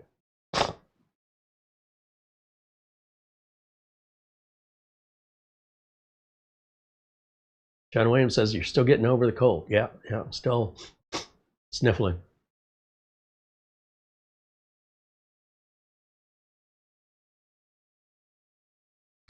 John Paul Bacon said, if there are standards and those standards aren't used or followed, why have them? Well, you know, here in America, we have laws. Some laws are enforced and some laws are not enforced. You go to the movie theater and the movie theater may have a policy that says no cell phone use during the movie. But then what happens when somebody uses their cell phone in the movie? Is there any enforcement? If you have a law that's not being enforced, is it a law? If you have a policy at a business that isn't being enforced, is it a policy? So when I asked the movie theater employee, why do you guys put up all the signage that says don't use your cell phone during the movie, and then you don't enforce it? You used to have ushers back in the day. They would walk around looking for any, you know, this is before cell phones, ironically, looking for people doing things they shouldn't be doing and correcting them. They'd have a little flashlight with a little red cone on it. They'd walk up and down the aisle and they'd just check out the theater while the movie was playing. Make sure everybody's behaving. Whatever happened to that? Well, now it's complaint-based. So I said, okay, let me, if I understand this correctly, I just paid all this money to see this movie. Person next to me won't stop using their cell phone. It's distracting, and I'm having a hard time focusing on the movie. If they wanted to use their cell phone, why are they at the movies? Why did they pay that ticket price to not watch the movie? Why don't they step out to the lobby? He goes, sir, all you have to do is come tell us. Oh, good. So when I excuse myself, say, excuse me, I need to get by you, in the middle of the movie that I'm now completely missing, so I can walk up outside of the theater to the front desk, say, excuse me, there's a person sitting next to me that won't stop using their phone. It's ruining my movie-going experience, which, by the way, is playing in another auditorium that I can no longer see or hear at all now because I have to complain about this because you're not enforcing your rules. Then that person sees me return back, followed by an employee who then chews them out for using their phone and says, turn it off or go step out in the lobby to finish your business. When you're done, come back in. Knows it was me. That was the snitch, right? So how awkward does that get to be, especially at the end of the movie and we're filing out? That person may have words for me. Instead of the movie theater simply enforcing their own policies and not putting it on the customers to make them aware of what they should already be aware of. So this is everywhere in the world. So when you talk about these standards for ATX standoffs, I have the same questions you do. Why are they standards if we're not following them? That's where we get into the politics.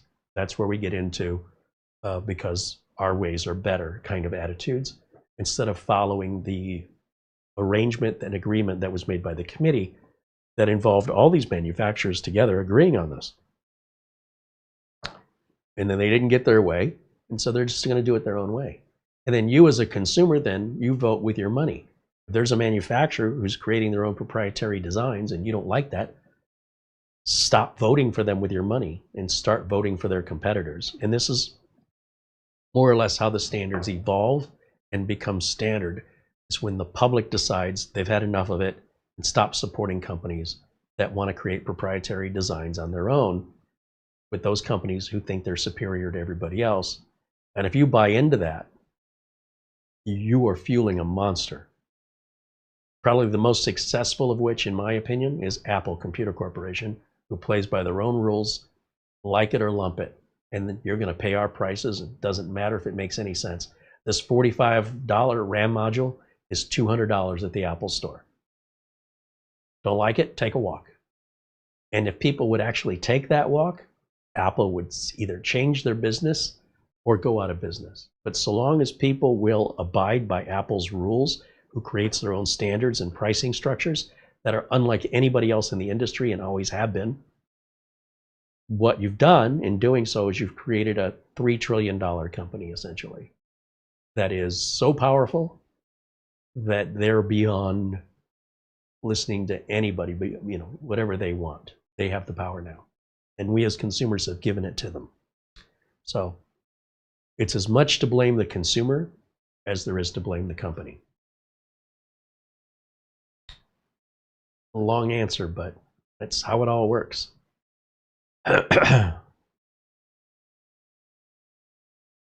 Mike's Unboxing says he could do with a big bowl of peanut M&Ms right now. Well, he sounds like Mitch Morrison. Mitch loves those peanut M&Ms. Mike's Unboxing says, don't sneeze and mess up those screws. Yeah, I'd be totally screwed then, wouldn't I?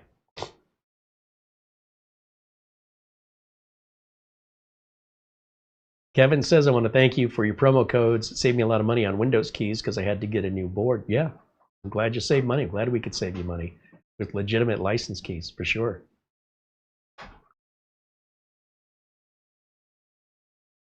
Ryan Wonderful with a $1 Canadian contribution in Super Chat. Thank you, Ryan.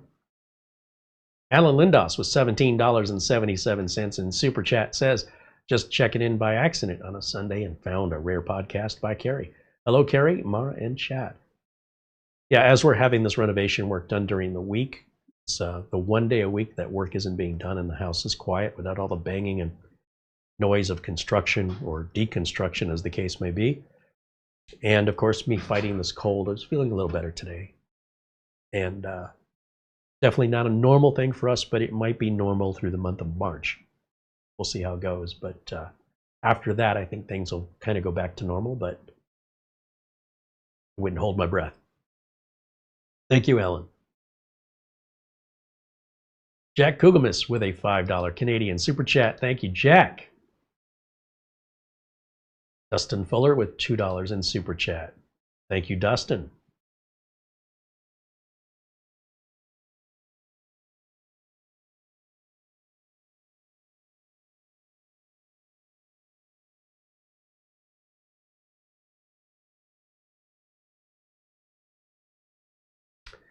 Okay, I think that catches me up. So I want to think about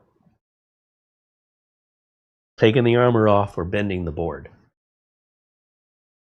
Again, these are very expensive motherboards. We got this one at a discount because it's the 2-year-old chipset, the Z690. But it's nothing to shake a stick at. I mean, it's a really good, very powerful board.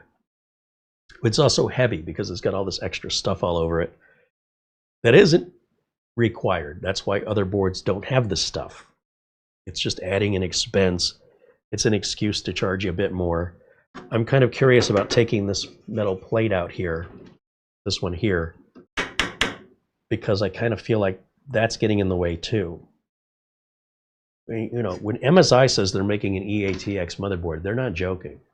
So when a case manufacturer says, yeah, we can fit an EATX case, maybe it can fit it comfortably, or maybe it just barely fits. It just barely fitted. What's the past tense of fit?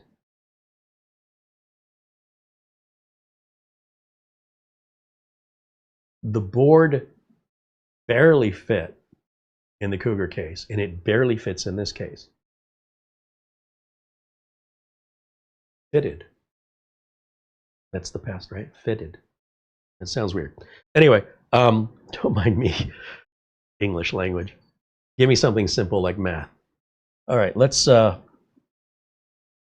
take the board out of here. Oh, you know what? No. Wait. I don't have anywhere to put the board.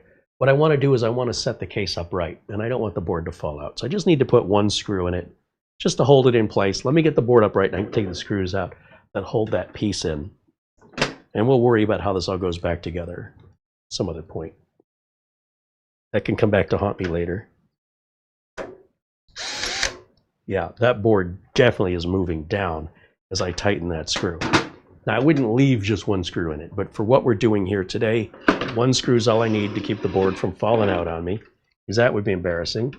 And you can see the metal armor, how it goes right up against the motherboard tray right here. So if we take that out, this board will sit closer to the back of the tray. It's not making much of a difference with regards to our alignment here on the I/O shield. That's still aligning okay. We're only off by maybe somewhere between 1 and 2 millimeters. And standoffs that were 1 or 2 millimeters longer might also solve this. Ooh. I have some longer standoffs from the CORSAIR 200R. What are the odds that those are the right length? Well, look, if this was a used computer and we wanted to monkey around with it, That'd be one thing. But we should use the standoffs the case manufacturer intended for us to use. And that would mean removing the armor on the back of the board. Which again, no one's ever going to see that. I just don't understand. As for this plate to take out, it looks like we've got... It just pop out. What is that?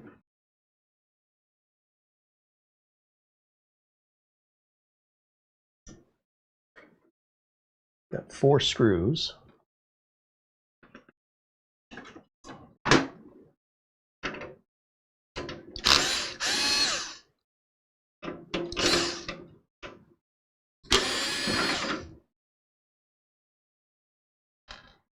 They're all the same screws, thankfully.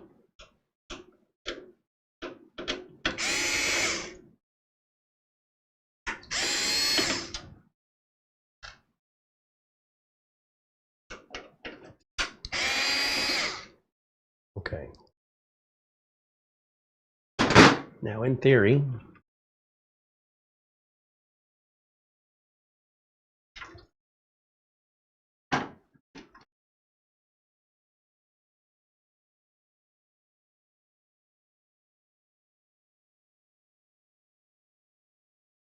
be able to grab that, take it out. Now we get a little bit more room to work in there. This looks like it's designed to hold a couple of 2.5-inch drives this way, one here, one there.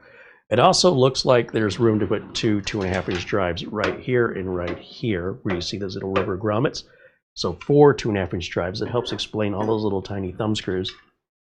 Plus there's a 2.5-inch drive cage right there. And then 2 3.5-inch drives would go down into this cage, which you cannot see from the other side because of the I/O shroud, or the power supply shroud right down there, for a total of, what is that, 7 drives. So I guess if you were trying to make a server, this might be a good case to use if your server was going to have a lot of SATA SSDs and you wanted to keep it in 2013. This would be a great case 12 years ago. But it came out 6 years ago. Yeah. Interesting. I'll just set this over here.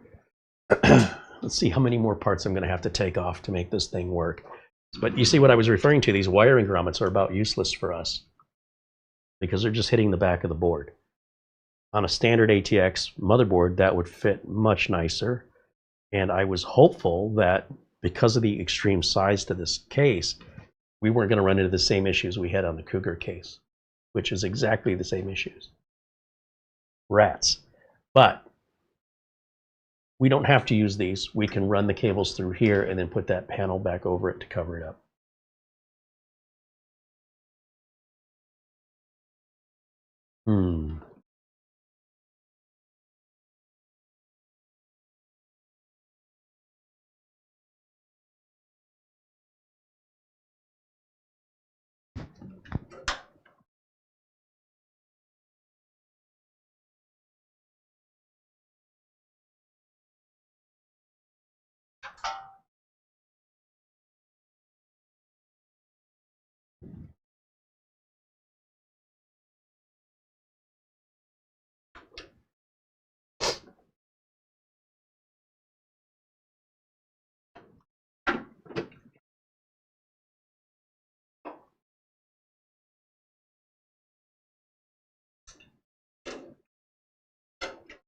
So we've got a couple of screws here at the bottom of the motherboard tray, which I'm guessing are holding the power supply shroud on.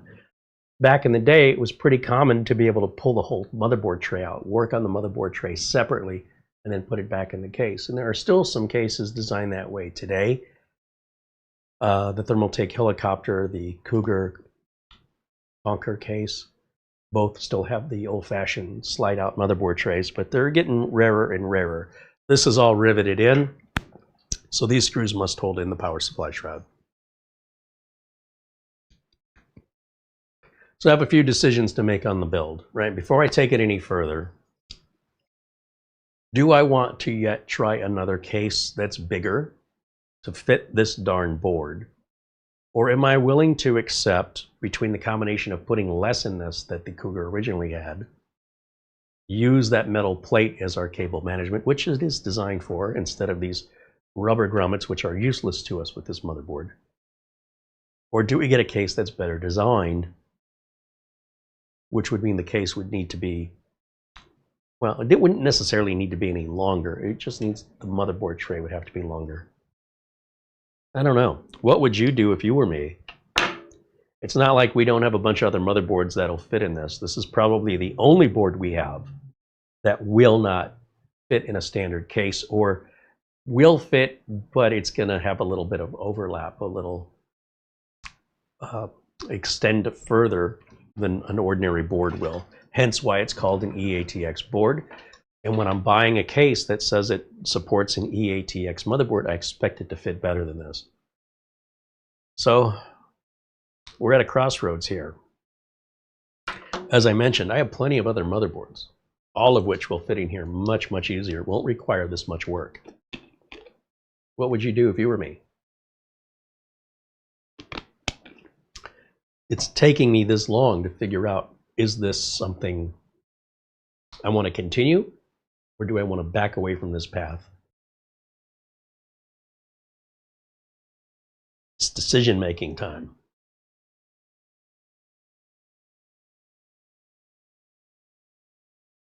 Mike's Unboxing Reviews and How-To says, get a better design case. Well, and I will say it's what I thought I did. I thought. But that's the same mistake I've made twice now, because I thought the Cougar case would be big enough, and it wasn't.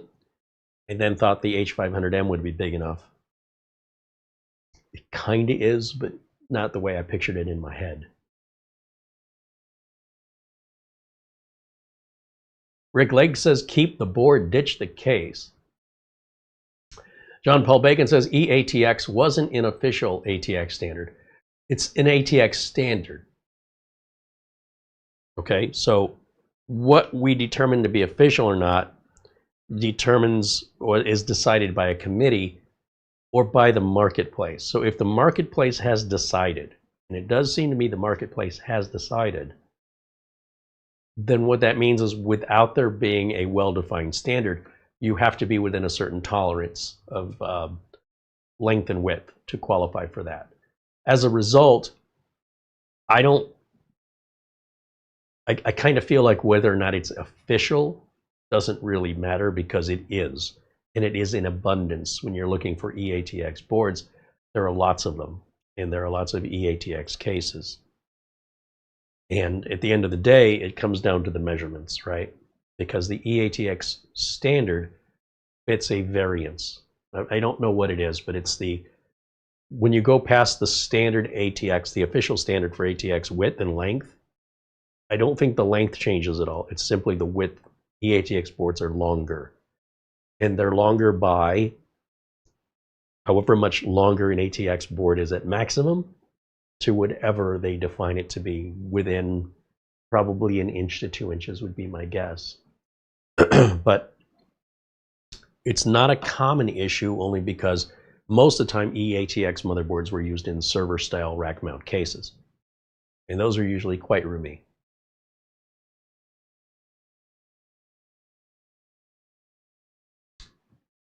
Mike's Unboxing suggests that the board is the standard, what they call SSI EEB, rather than EATX. You could be right. I mean, to me, there's 6 of one, half dozen of the other. Like, I haven't had a whole bunch of experience with either of those, but the experience I have had hasn't caused me these kind of problems. So this is kind of a new one for me. But yeah, you could be right in that the board is a different standard. I'd have to go look at the MSI Meg Ace board description to see what they're calling it. I thought for sure it said ATXE, but I also think the two standards are very similar. I couldn't tell you the difference between them. If you put an EATX board in front of me and the whatever this other one is, the SSI EEB, I don't know that I could tell them apart by looking at them.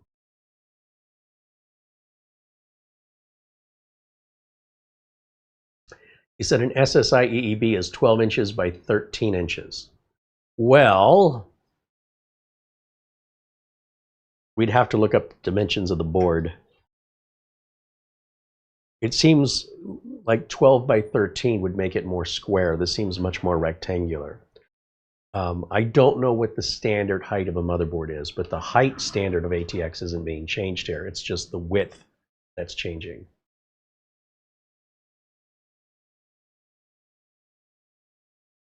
Oh boy. Mike's Unboxing says it might even be an enhanced extended ATX. So instead of eATX, it's EE-ATX. Now that, I have never heard of that standard before, but I don't doubt it's real. And that would make it 13 inches by 13 inches. But see, that tells us the board would be taller. We know the board's not any taller because the standard mounting holes for ATX boards for top and bottom still line up. We're still on an ATX board, the board will come down exactly the same distance.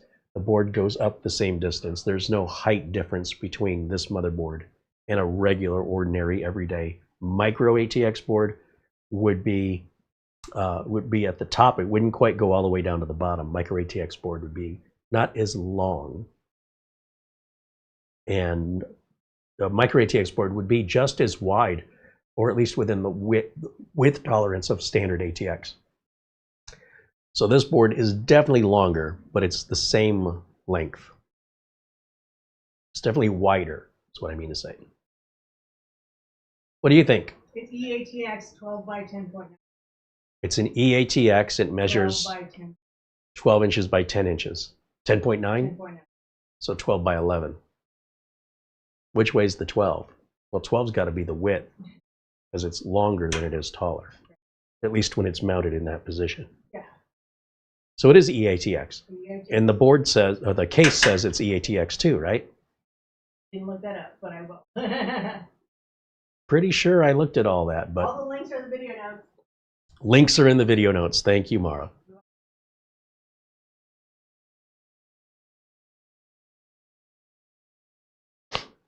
Channel Zero says, man, you don't want to know the problems I've had with cases over the last 2 years. But then again, you don't want to know what's happened with my computer over the last month. Yeah, that's probably true. Ignorance is bliss.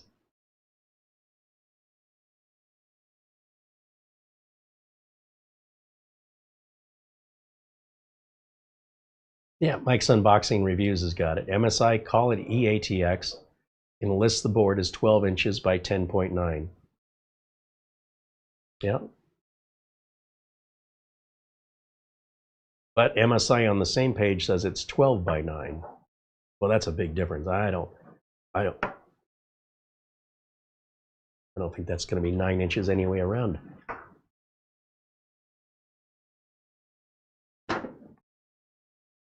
A tape measure in here. Hey, Mara. Yeah, that case is eATX. Can you grab me the tape measure? I want to measure this board. I have a ruler. This is a 12-inch ruler.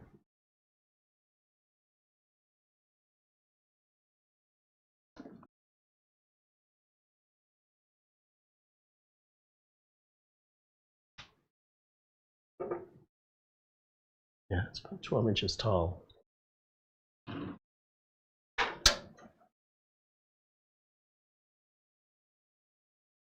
Width is about 11. Oh, must be 10.9.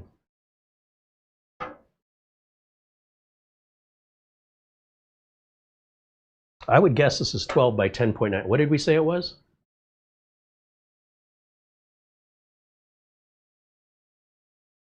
$12 by 10.9. Okay, you know what? I guess I'm going to just hold on to this for now. Okay. I think this ruler worked for me. I'm measuring 12 by 10.9. 12 tall, 10.9 wide. So it's, if I set it backwards, it's taller than it is wide. So it's a rectangular shape. It's not a perfect square.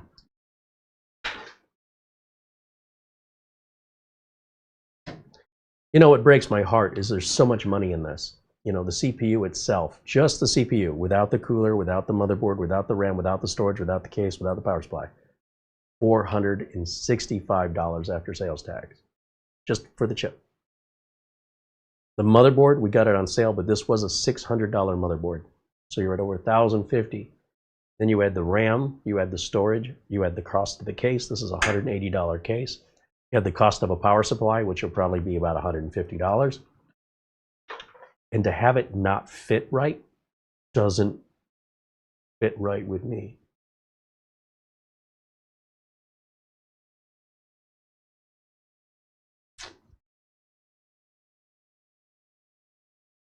Not sure what I want to do here. I can ignore it, and I can force these mounting screws down where the board is going to bend. Probably won't hurt anything. It's just not right. I could take the armor off of the back of the board, and I'm sure it'll fit fine. And then what do I do with the armor? Just throw it in the trash? I could use a different case where the board fits like it's supposed to, as intended, and not have any of these problems. As I mentioned, I can find all kinds of other uses for this case. We have half dozen motherboards sitting over there that'll fit in here, no problem.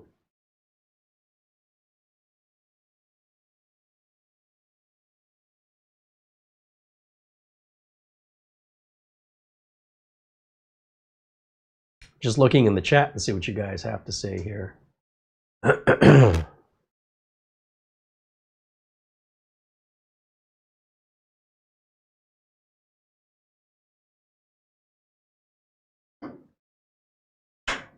What do I want to do?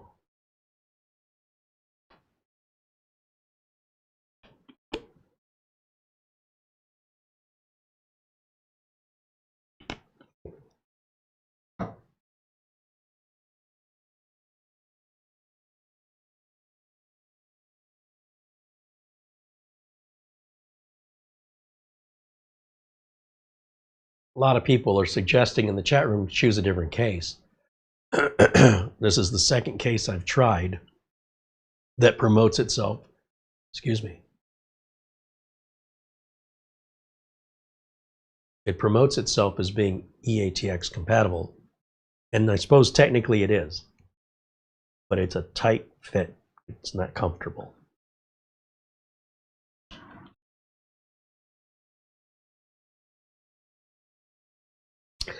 Let's give you something to compare it to.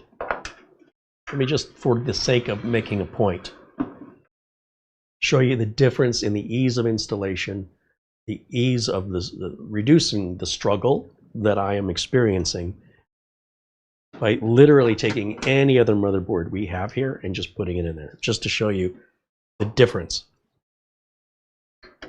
Using the same standoffs and the same screws. All we're going to do is change the board.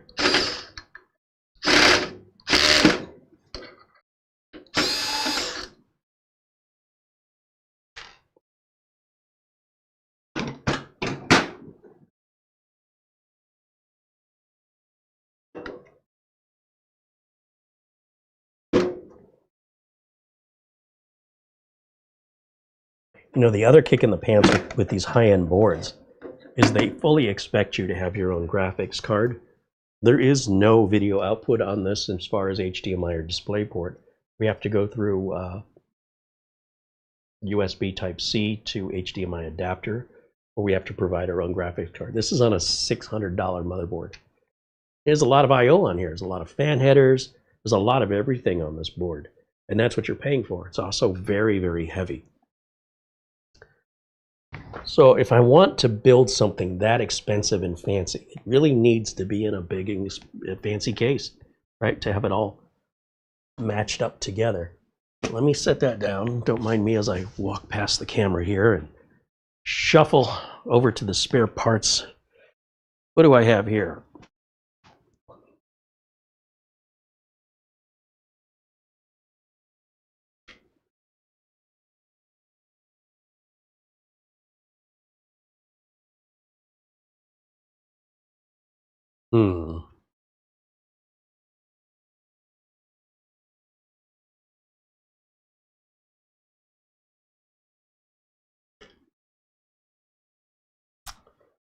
Well, not what I was hoping for. So I've got a couple 13500s. I have an 11600K. Remember when we put that together?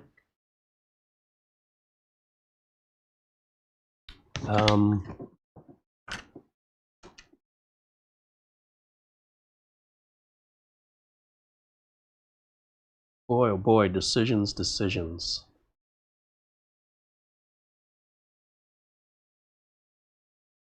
So these are all what I would consider to be mid-range boards. But it's not what I would consider to be a mid-range case. So it feels mismatched to go the other way. However, be that as it may, let's grab, you know what, I'll grab this one. And again, this is a more budget-oriented build. Just want to make a point. I want to demonstrate it instead of just talk about it. So this is our Asus B760 Plus motherboard that we prepped a while back. Now, it does not have the built-in I/O shield, but, you know, again, it's a minor little thing. I'm sure we have it in the box.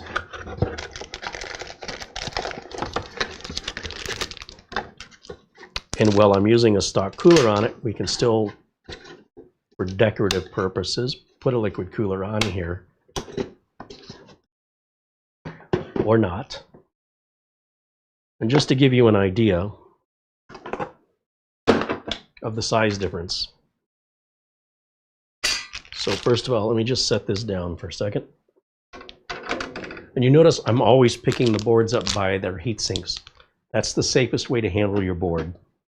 I mean, I'm assuming you have fixed the heatsink properly where it's not going to come off in your hand and your board's going to fall and hit the floor. But in that way, you don't have to worry about any electrostatic discharge because you're not touching the board at all.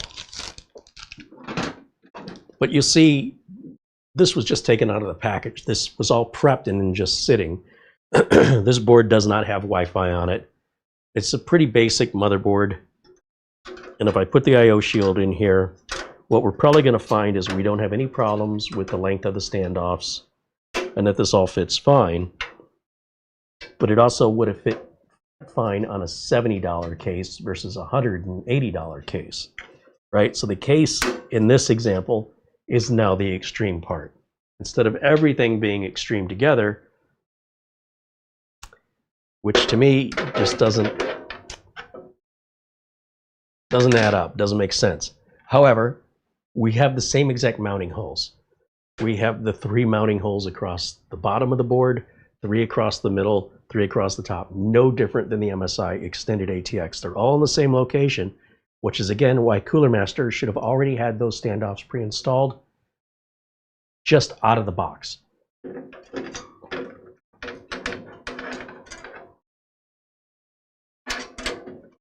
Line up the I/O shield. And if I push the board forward, it should sit down on the 2 middle standoffs, in the middle of the board and the top middle of the board. Those standoffs have a little neck on them that should fit through and hold the board in for us. And it did. It just sat down, which the other board wouldn't do.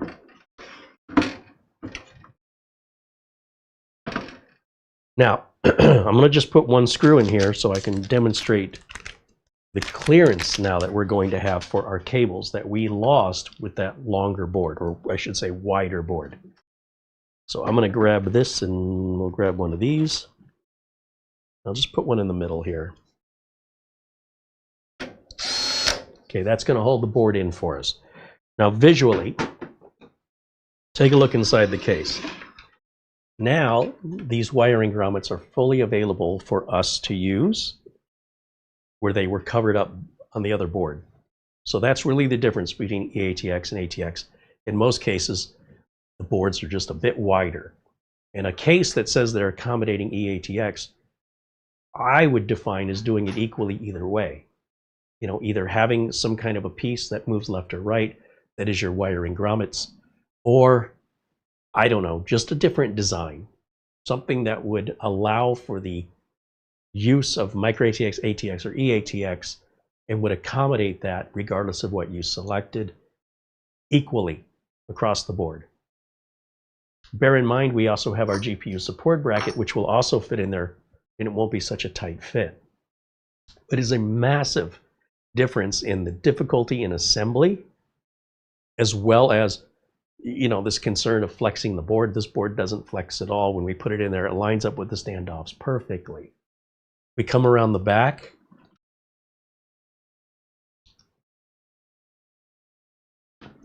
You'll see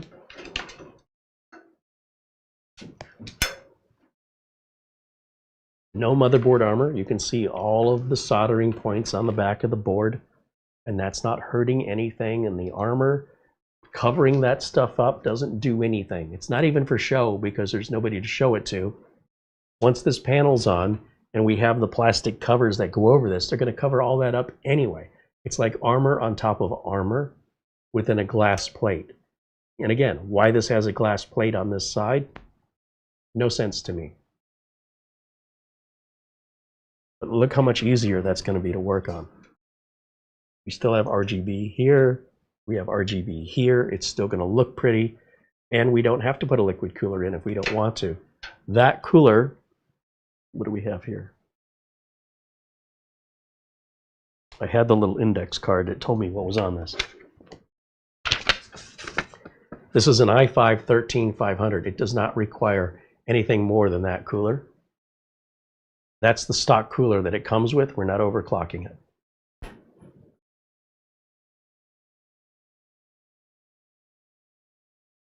This is the wrong index card. This says it's for a gigabyte board. Hold on. Something ain't right. Give me a second. Somehow these got confused. Gigabyte board.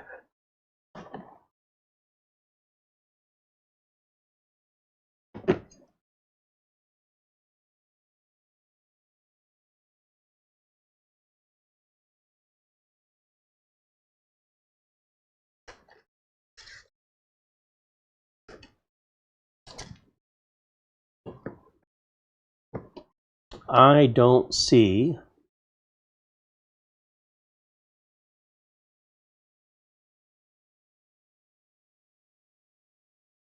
I don't see an index card for this. But it's definitely not that one. Okay, well, so much for that idea.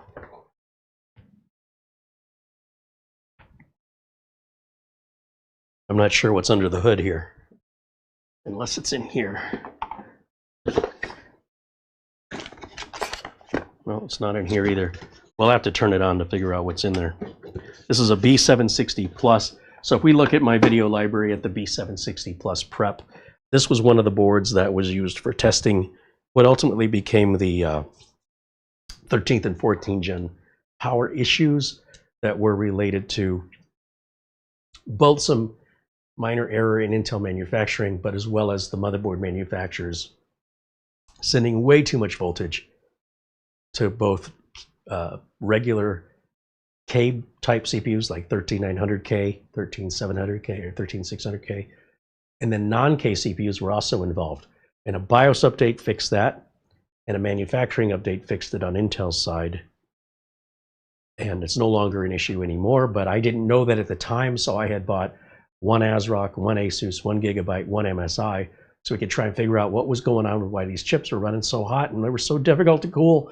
We spent a lot of money and a lot of time figuring that out, and the solution was out of our hands. It was basically on to Intel and onto the board manufacturers to get on the same page. We'll talk about not following standards. Here we go. So that's all in the past, but regardless, this may be the way I want to go on this board.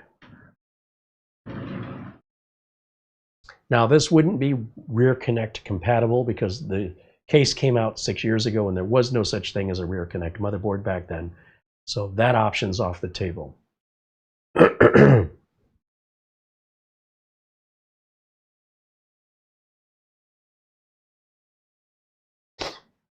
Rick says those are some big case fans. Yeah, those are 200 millimeter fans. They're not uncommon.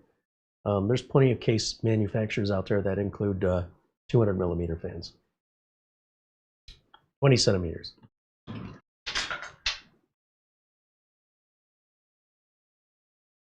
John Williams thinks this looks better with the smaller motherboard in it. I don't know that it looks better. It certainly looks more appealing to work on it. But again, without seeing it powered up, how it's going to light up, I guess we could find out real quick, couldn't we? Let me find a power supply.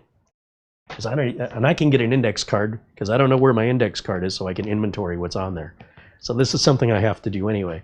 But at least we can also get a better idea of when the RGB's lit up, what that'll look like. I might need to start a new test power supply because I think I used my previous one. I like to rotate them out every 6 months or so. So we just need something basic for this. Let's grab one of these right here. Okay.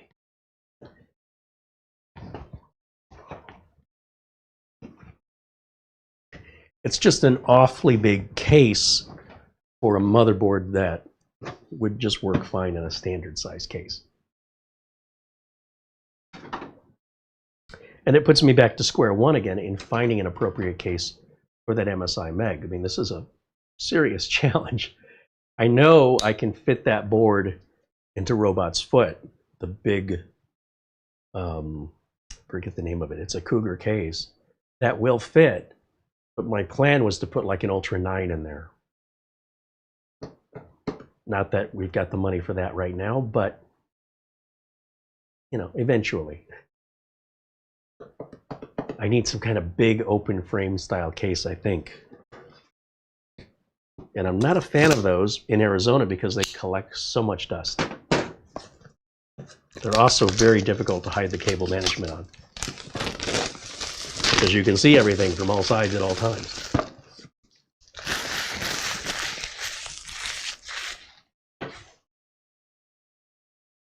Duck. We got a EVGA 700 watt gold. Is that the best I got? Yeah. It'll do.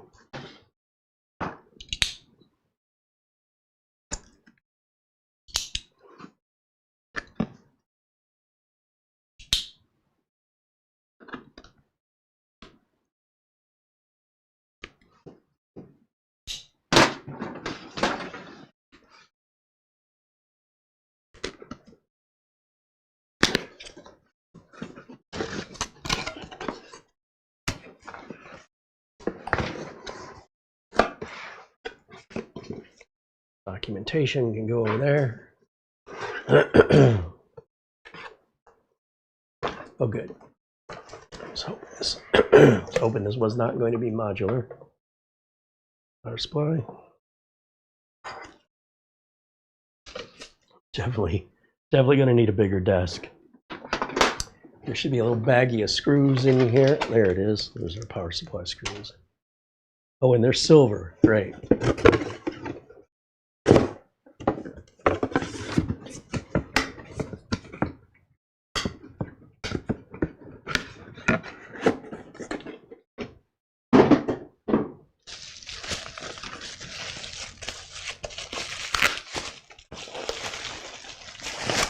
All right, there's our new tester for a while until we get rid of it. This will be just fine. Power cable. Set that aside for now. Let's see if I can do this without knocking everything off the table. That's a whole nother talent in and of itself. So just for testing, we need just the motherboard power and the CPU power.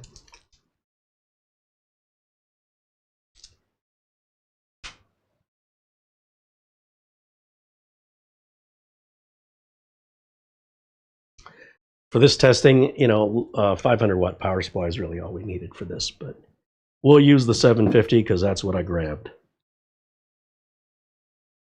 There's CPU power right there.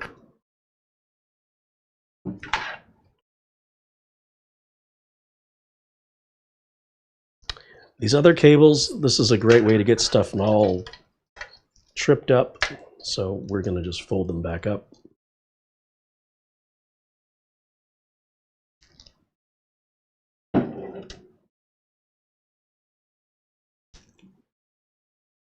Trying not to work any harder than I have to. That's a lot of work sometimes.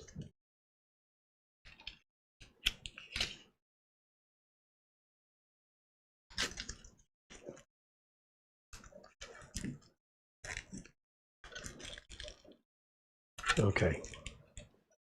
I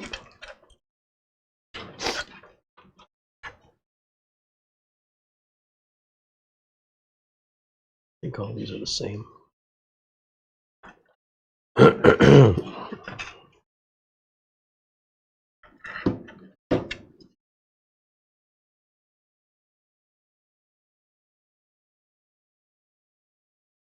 I need my glasses to find my glasses.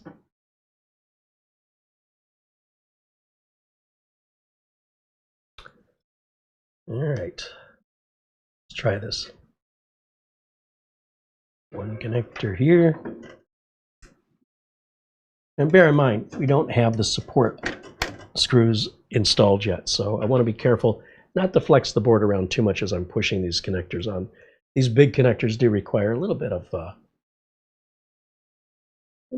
extra push to get them seated, mainly due to their size and of course the amount of current they're carrying.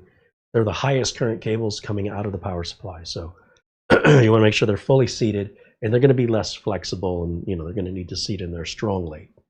With that, what I'll do now is just simply plug a keyboard mouse monitor in the back of this, and we'll just jump start it and see what it looks like. So an HDMI cable, and this board has HDMI out. Can you imagine? It does need to be pushed down a little bit though.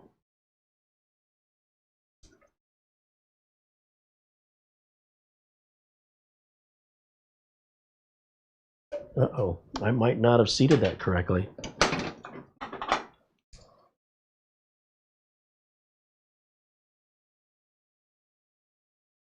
If you're not careful, if you're dealing with boards that, like in this design, this board has that I/O shield separate. You want to knock all those screws off, don't you? I know you do. Okay. On this I/O shield back here, it'd be pretty difficult for me to show you this too, but there are metal ground straps, and they're going inside of the DisplayPort connector, and they're going inside of the HDMI connector. And that's bad, okay? What that means is we have no choice but to take the board back out and reseat it again, ensuring that those ground straps sit on top of the DisplayPort and HDMI connectors instead of inside of them.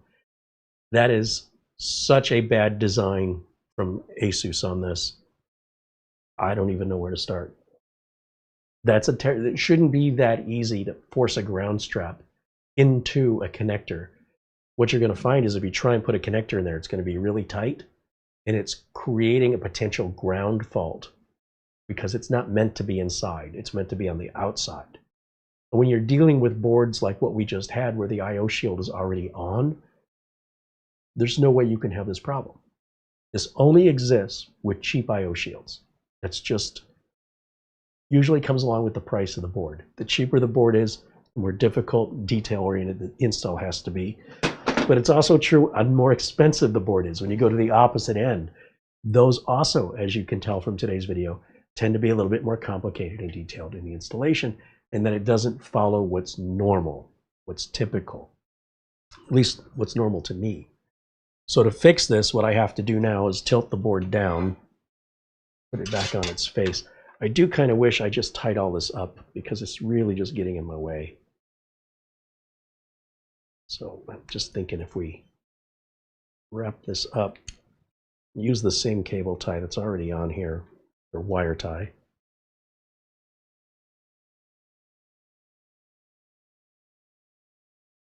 And that should help prevent it from dragging on my table. That's good enough for now. I'm not going to hook up any of the fans. I just really want the board to turn on and see what it's going to look like. And to do that, the first thing I need to do is make sure that the ground straps on the I/O shield are not inside of my DisplayPort and HDMI as they are now.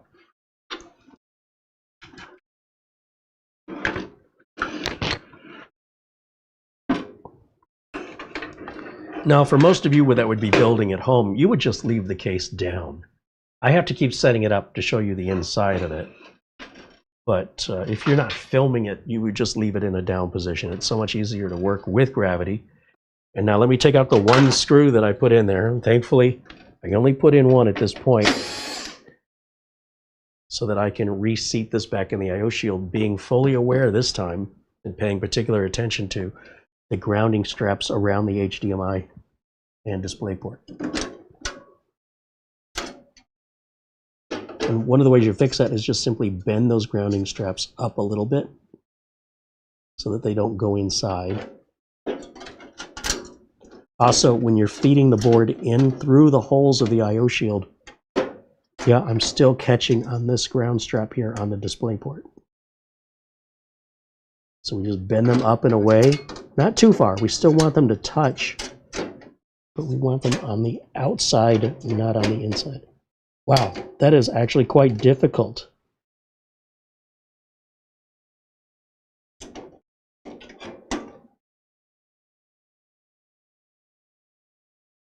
This can also get in the way of your Ethernet ports, but on this I/O shield, it only seems to have those top-mounted grounding straps. Oh, going back inside again.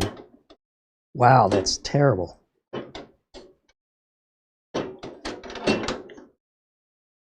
It only seems to have these on the DisplayPort and HDMI ports. All the other ones are horizontally mounted, which makes a lot more sense. But there's a real easy way for a first-time builder to not be made aware or have that brought to their attention, and then try and struggle to figure out what went wrong and why their board won't start. There it goes, just seated down. Okay. Wow. I've been spoiled by having the I/O shields built on. I guess I'm a little out of practice, but I'm glad I noticed it. You might be able to get away with it without any noticeable degradation in performance or inability to boot the machine in a worst case scenario, but yeah, it's definitely right. It is correct now. Okay.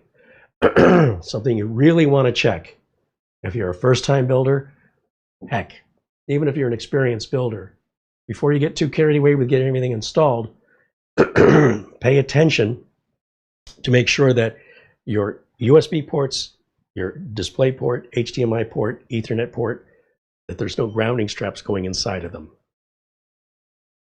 Man, I thought those days were behind me, but they're still lingering.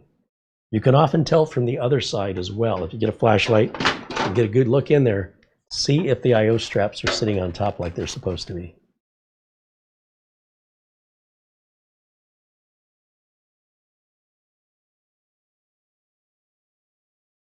Yep, looks good now. I'll just grab a power switch right here. We'll just use this one. Then I'll just go right down here. Now let me go back to doing what I was doing, which is we'll plug HDMI, Ethernet, and a keyboard, mouse, and power. See if it turns on. Well, I'm sure it'll turn on, but we'll take an inventory of what we got in there.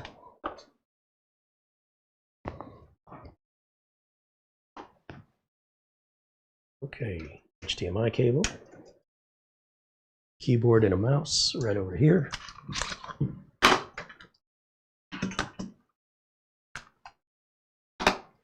We'll use any of the USB ports back here. I've not hooked up anything in the front, so keep that in mind. I've got an Ethernet port down, or an Ethernet cable down here somewhere, standing on it.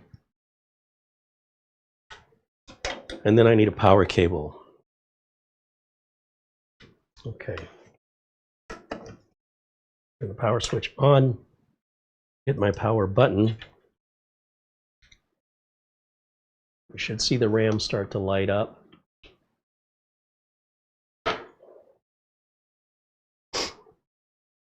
And let's go over to our camera input number 2, which will be this motherboard now. Probably a new BIOS for it too.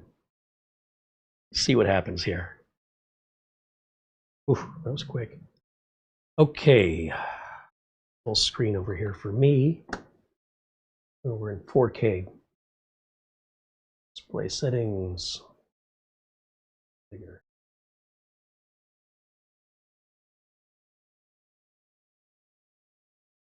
right-click System. And this is a 14500 processor with 32 gigs of RGB RAM installed. And the cooler is not RGB like I thought. It's just a plastic standard stock cooler from Intel. And Windows 11 Pro, oh, it's still 23H2. That's going to need an upgrade.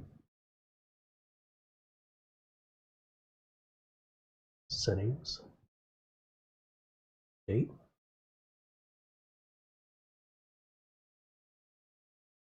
Check.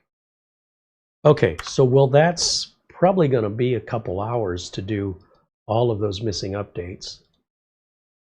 Let's put myself here.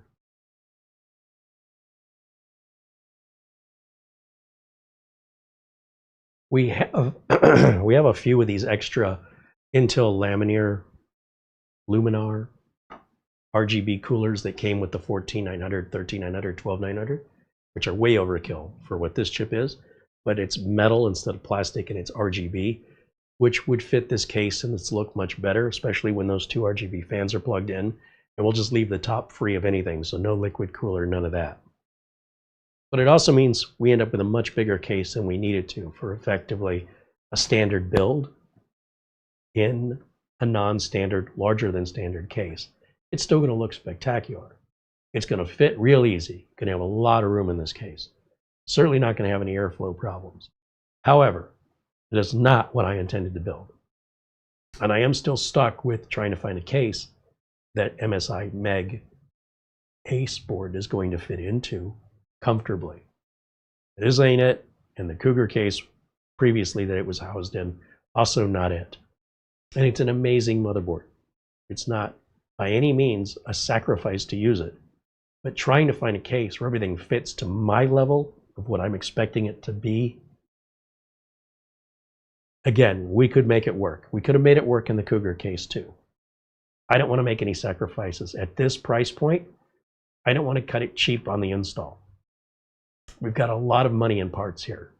So if we're not going to do it right, why do it? That motherboard is so over the top. The CPU, the RAM, the storage, everything is over the top. It needs to go in an over the top case. That's all I'm trying to say. Otherwise, why bother?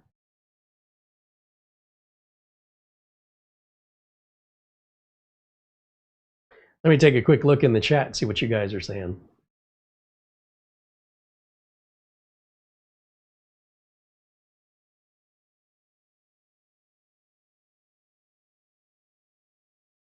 Blue Star Line says, Carrie, hope you're doing well. Looking to upgrade from a 3070 Ti without breaking the bank.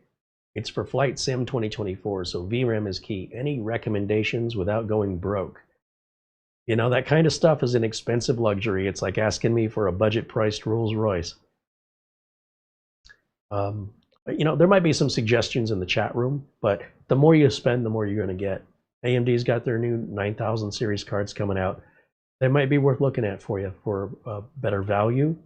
But if you want the higher performance, you probably want to spend more on the RTX cards if you can get your hands on one, the 5000 series. But, you know, it kind of depends on what your expectations and budget are.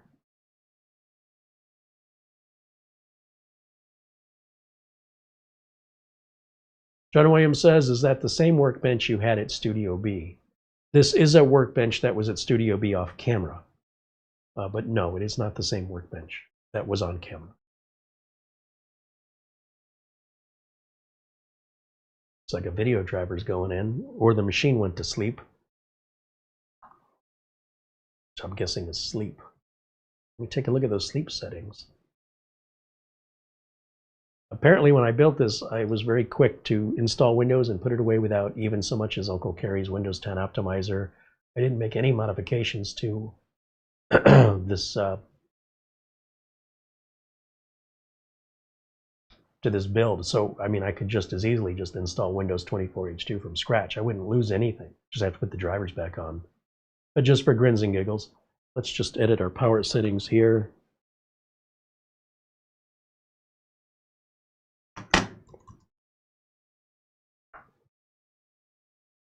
Yeah, I don't want that going to sleep after ever. It's not on batteries.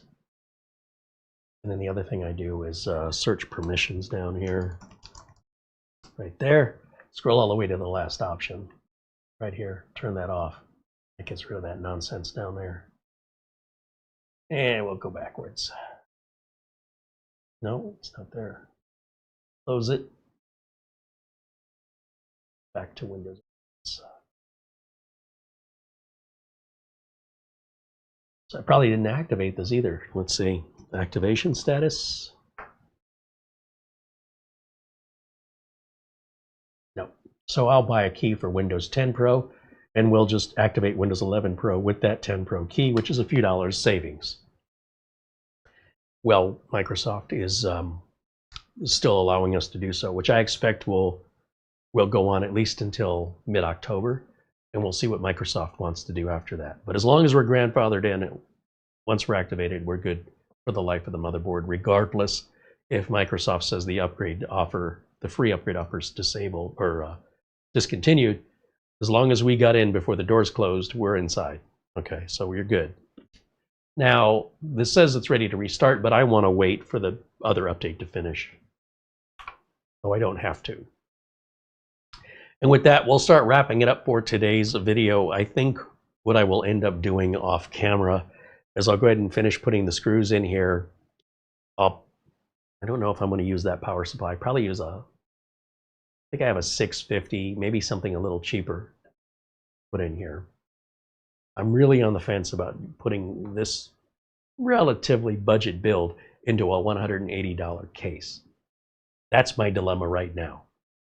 But it is what it is.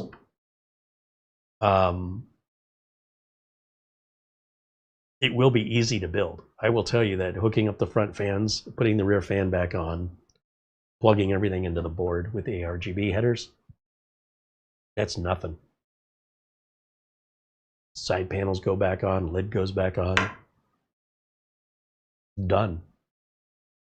But at the same time, I could have accomplished that on a case that was $100 less. So we'll chalk it up as a lesson learned. This is not what I wanted this case for.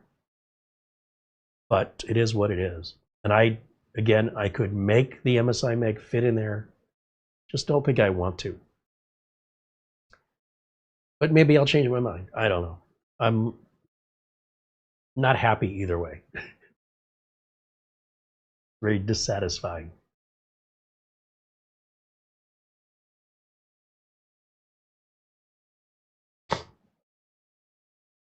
RLD411 says, what do you recommend to clean temp files on Windows 11? So do know that all of your system utilities now are provided by Microsoft and are far superior than any third-party utilities we used to use. We used to use CCleaner, Glary Utilities, Iolo System TuneUp, etc., System Mechanic. That's all just a great way for you to hose up your computer on a modern Windows 10 or 11 PC. And while those were great tools 10, 15 years ago, and they still want to sell them to you because they did invest in their development, they can often cause more harm than good. So for that reason, in 2025, or actually for the last few years, I've been recommending Microsoft's PC Manager. The Microsoft PC Manager is free for all Windows 10 and 11 users, and we can install it on here while we're doing updates, since we're waiting anyway. Let me turn off my camera so you can see what I'm about to do. We go down to the search window right here, and we just type in PC MANA.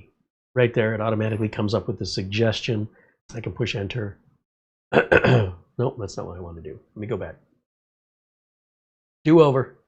We're going to go PC MANA Manager. All right, on the right side, we should see PC Manager. Free download is the first link. Click on that. Click download. You'll see I'm not signed in with a Microsoft account, even though I'm downloading from the Microsoft Store. Some items in the Microsoft Store require a Microsoft account. This does not. So whether you've got a Microsoft account or not is irrelevant in this process. I'm going to open that file. I can close this browser. Oops. Click yes to give that permission, and now I can close the browser just to clear up all the chaos happening on the desktop. Windows Update still updating in the background while it's downloading and about to install There it goes.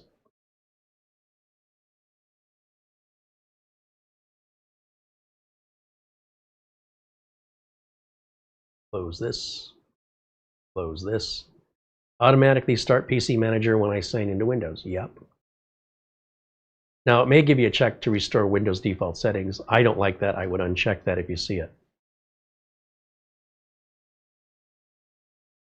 Here, I'm going to hit Boost, and it's going to free up that memory usage and temp file usage right there. I'm going to go to Set Smart Boost. I'm going to turn that on to let it just run automatically. Go back to the Home button, and I'm going to click on Disk Cleanup. Let it scan. And just if you don't change anything, you won't lose any of your logins or cookies. So it says there's a total of 4.1 gigs that it's found, but it can't clean all that unless you go through and check a bunch of boxes here. So if we hit Proceed, it'll actually clean what's available and not in use without deleting your caches. So it did free up quite a bit of that, 3.6 gig. Now there's other options through here you might want to check out. This is already all tools built into Windows. They're just brought together into one window. And one last change I do, and those are just the three things I do: the RAM cleanup, the temp file cleanup, and set auto boost on. One final thing is I want to see that down here in the system tray to remind me it's there. So I right click on the task manager, and I simply, like for me personally, I turn most of this stuff off. And under other system tray icons, if I can click not now on that. I don't want to see this, but I do want to see this. I want to see this. I want to see this and this. Okay, that means they're going to be visible at all times. See, there's a big warning on the antivirus that was hidden from me. Unless I clicked on the up arrow, I would have never seen it. So the stuff I want to be aware of at all times are the items I'm selecting on. And things like Microsoft OneDrive, I don't want to see that, but I can uninstall it or I can just leave it, and it's kind of hidden away. But I shouldn't be hiding away things that are critical information, and I don't agree that Microsoft has done that. Now we can restart the computer since the updates are done. When we restart, it's probably going to ask us if we want 24H2. If you have 22H2, it's probably going to ask you if you want 23H2. It won't skip over 23H2. This could take a long time, so you might as well just download the Windows Update Assistant, and it will install 24H2 and skip over 23H2. But you have to manually activate that. Otherwise, Windows Update forces you into one update before you can get the next one. So just bear that in mind if you haven't updated in a long time. These updates are very important.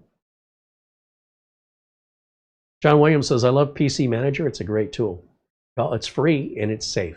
It comes from Microsoft, and who better to maintain your operating system than the people who made it? How much internal Windows knowledge does CCleaner and Glare utilities have, and how much of it is guessing? And even if you've had good luck with it, the minute you start cleaning your registry, you're going to run into some trouble. Microsoft doesn't make a registry cleaner, and they never have. Do you want to know why? It's a complete waste of time at best, and at worst, it can cause system instability and crashes when it takes something out by mistake. And you may not even realize it for 6 months, and you have no idea why your system's crashing. And it can get very expensive and frustrating to undo that damage that you voluntarily did to yourself. So the PC Manager is the safest way to maintain your computer. It's also free and trustworthy, designed by the very manufacturer of the thing you're trying to maintain. And that's the only thing I recommend. That's it. It's all Windows 11 needs. And it's free. Also works in Windows 10. So RLD411, thank you for your question.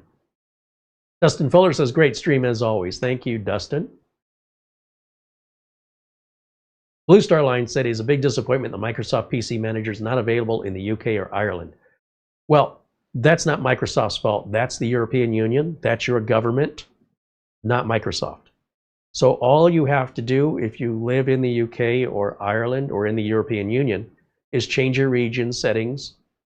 Just type in region settings and change it to USA. Then go to the Microsoft store or type in PC Manager. It'll download. install it, and go back and change your region settings back. It's 2 clicks. It's super easy, barely an inconvenience. If you don't like the European Union privacy laws, then I suggest you get more involved in the political decisions that are being made over there. Trust me, Microsoft wants you to have it. It is not Microsoft that's preventing you from getting it. Andy Kane says he got it well on a VPN. A VPN is a more complex way of changing your region. You can simply go into Windows, change your region to USA, then download the PC Manager, and then change your region back to what it was. It's really easy. It's no big deal.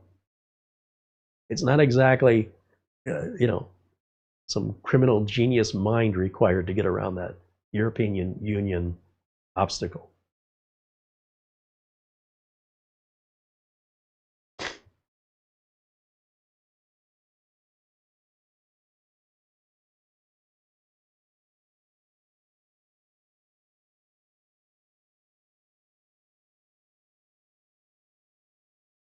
Just looking for any final questions as we wrap up the stream for today. My voice is not good today, and I apologize. It's been so rough.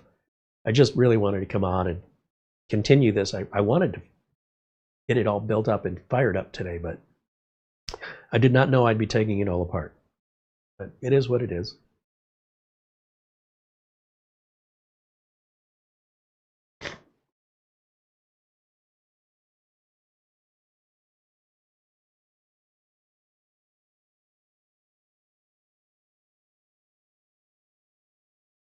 And I think which side of this is going to look better. Well, if I put it there, I won't see the start button. Go up here.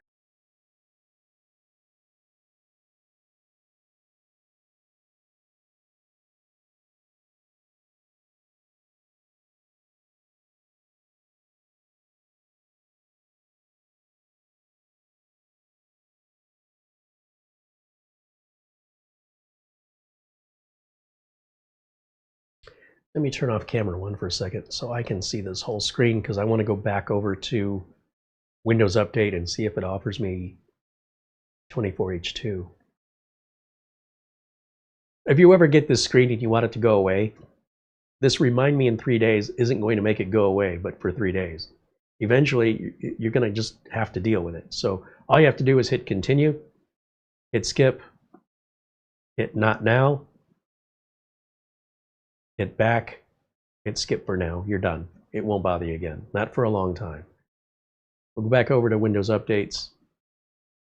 And now that we've got those other previous updates, is it going to offer us 24H2? Let's find out. In the meantime, did I ever put the drivers in for this? Usually I at least do that. Everything look happy in the device manager? Yes. So I did put all the drivers in. Oftentimes, if you're not getting the 24H2 automatically offered to you, it's because you have an out-of-date driver, usually chipset or video card. Those are your 2 main drivers that'll prevent you from being offered 24H2, because those drivers may cause an installation issue. So Microsoft knows this and won't allow, or offer it rather, to you automatically until they know your PC isn't going to have those known issues with older drivers. Chipset driver, video driver. These are the 2 most important drivers you keep updated, especially if you're doing any sort of a software update. So in this case, the 24H2 update is a big, big update.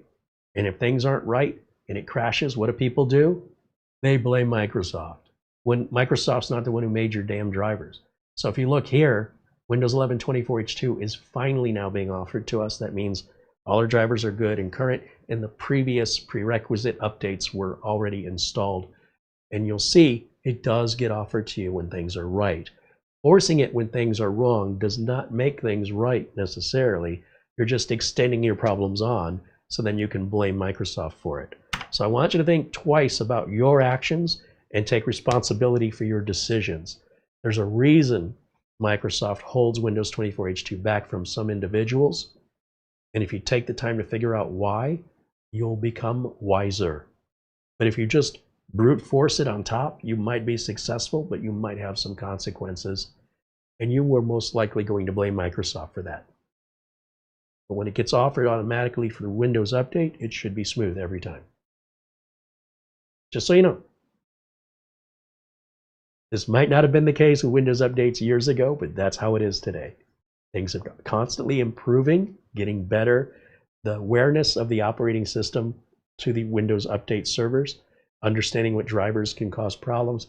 It'd be nice, maybe the next step in evolution is Microsoft will tell you what's preventing you from getting it or what you need to do instead of just giving you a generic, either no answer at all, which is it's not getting offered, or some kind of an error in the install that you have to Google.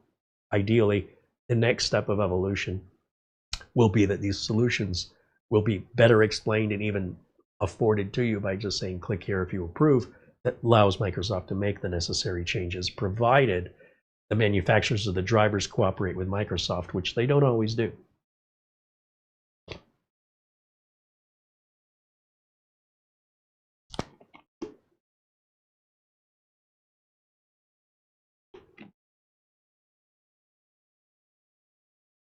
The MSI boards, Lou Greeny is talking about the price. These MSI Mag and Godlike boards are the pinnacle and best in the industry, and they make a lot of profit on them. If we take a quick look over here, just randomly, if I come over here to bring up the browser, and we'll jump over here to Amazon right quick. We'll look for an MSI. Let's move this over. In fact, I should probably just go ahead and get rid of camera 1. Let's just go full screen on this so we can all read it together. You don't need to look at me. Let's search for MSI Z890 would be the latest. Godlike. Oops. Tap my keyboard. It should have had no effect on you guys, but on me it minimized my screen. Here we go. There's the Intel Godlike and the AMD Godlike in the latest chipsets, right? The X870E and the Z890. You're about $1,100, $1,200 just for the motherboard, nothing else.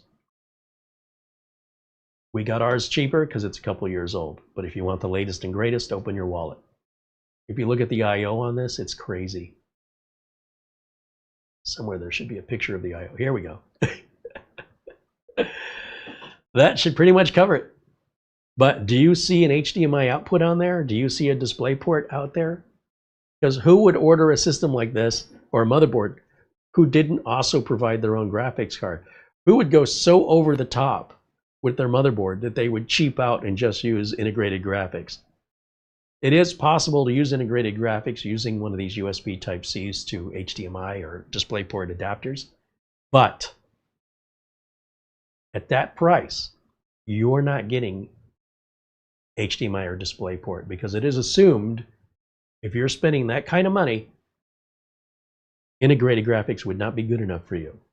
And the same will probably hold true on the AMD side of things. If we take a quick look at that one, pretty much identical. Lots and lots of I/O.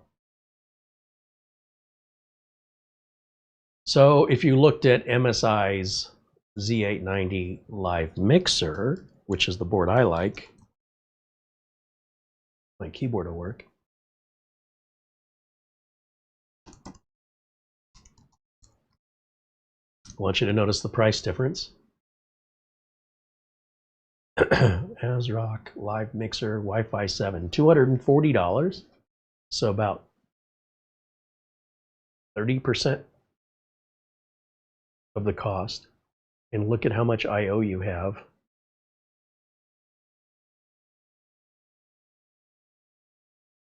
Lots of USB. We have an HDMI port right there. We've got built-in Wi-Fi. I think the other board had Wi-Fi. Look how many USB ports you've got. 2, well, that looks like 2 Thunderbolt ports. Are those just charging USB 3 or 4? 2.5 gig Ethernet. 8 USB ports Type A, plus another 4, that's 12, plus what you have built onto the board. Oh, those are Thunderbolt. and Gen 5 by 4. So what you're getting for your money, in my opinion, this motherboard here for $240 compared to the godlike board at nearly $1,200, this is much better value for the money here. But nobody's buying a Ferrari for the value. I mean, maybe the future value, but these boards are not going to get more valuable in time. They only become less valuable, right? They only depreciate. Anyway, I really like this board. If you wanted a lot of I/O, that's what I would be looking at. The godlike boards are going to be the extended ATX. This is, see the size here? It says ATX, right? Where that window opened. This one over here says EATX. See when it changes as I hover over it? What is this? Oh, the Z890 Tai Chi. So this is yet another level between the godlike. It's got all the armor on it, etc. It's going to be a thicker, heavier board. It's $815. Let's take a look at the I/O on that. Does that give us any display out? I'm going to guess it's not, but let's take a look. Holy moly, it's all USB-C. 1, 2, 3, 4, 5, 6, 7, 8, plus 2 Thunderbolts, that's 10. 5 gig LAN, 10 gig LAN. Your audio there, Wi-Fi, that's it. There's no video output on that at all. Holy moly, I've never seen that before. $815 plus sales tax. Woo! And you're going to need to find a case to fit that board because it's an extended ATX size.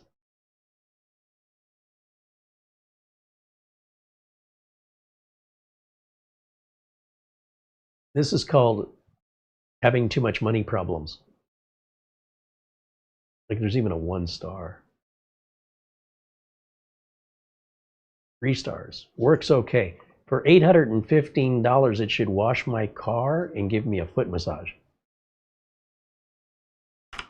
Okay. Enough of that. Sticker shock. Buy a whole computer for that. Now imagine you bought that motherboard and you put a $300 CPU in it. You just need to be slapped. All right, we're going to let Windows 24H2 download and install. It will take about 45 minutes to an hour, even on the fastest systems. Even with the fastest download, it takes a while to process. That's why if there's nothing on the system, it'd probably be faster to just do a clean install. But either way, that'll wrap it up for me for today. Blue Star Line says, will Microsoft PC Manager keep itself updated once I switch the region? Try it, let me know. I think the only restriction is in the acquisition. Once it's installed, I think you're good to go as far as I know. But if I'm wrong or I'm right, how do you expect me to test that? So you let me know. It won't hurt anything. But fair question.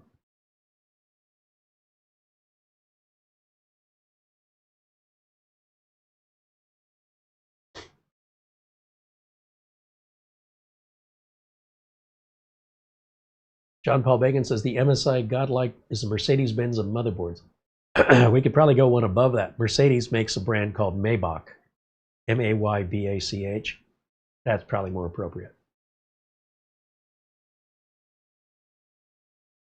Anybody can buy a Mercedes. Not everybody can buy a Maybach.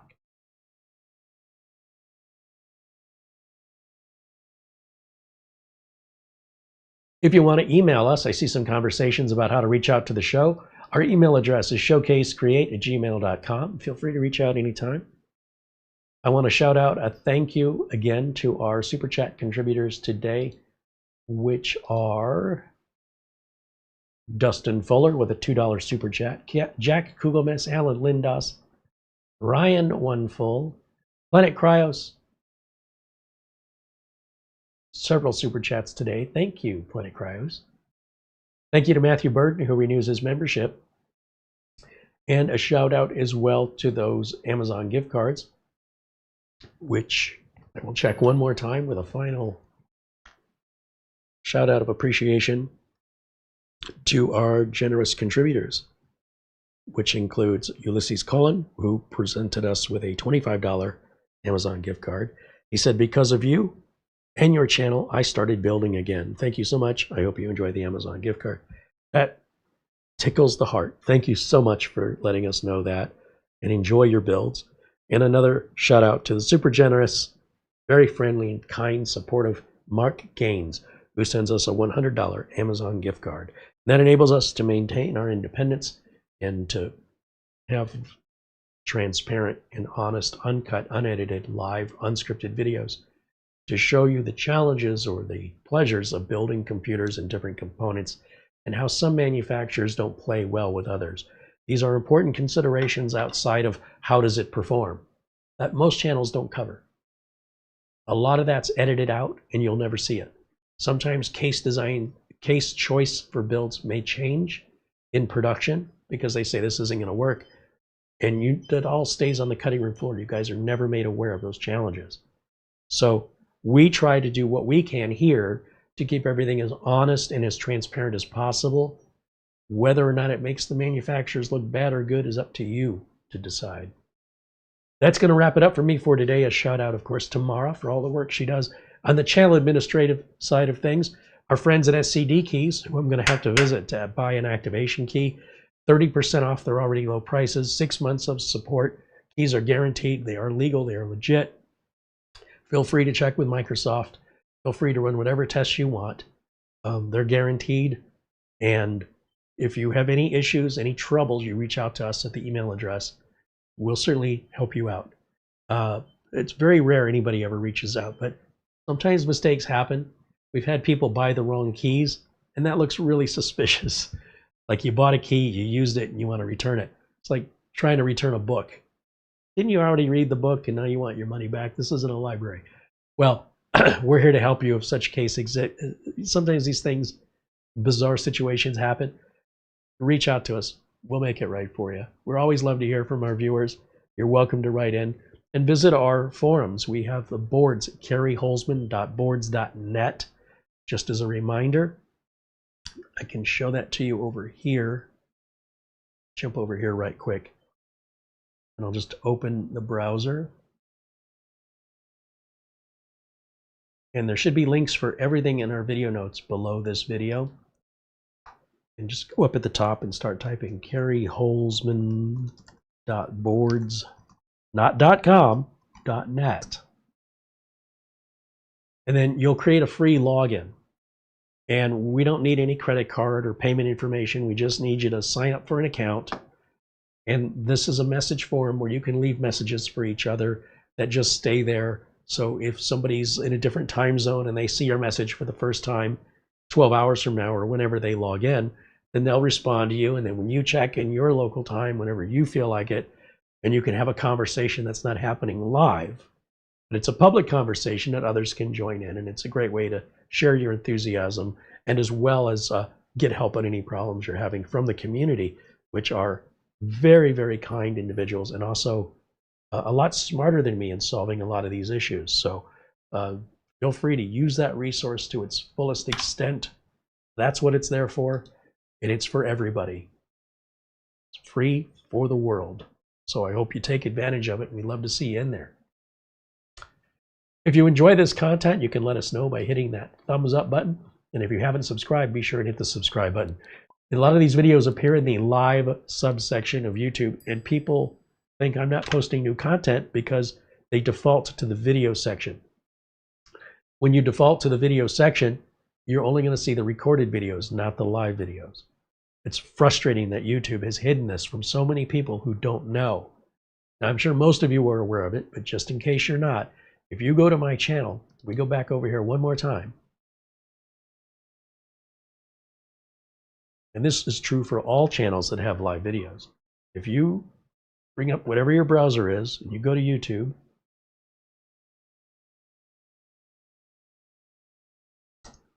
and you go, oh, I wonder what Kerry Holzman's got going on, and you bring that up, by default, you click on, let's say, my channel, it defaults to this home page, right?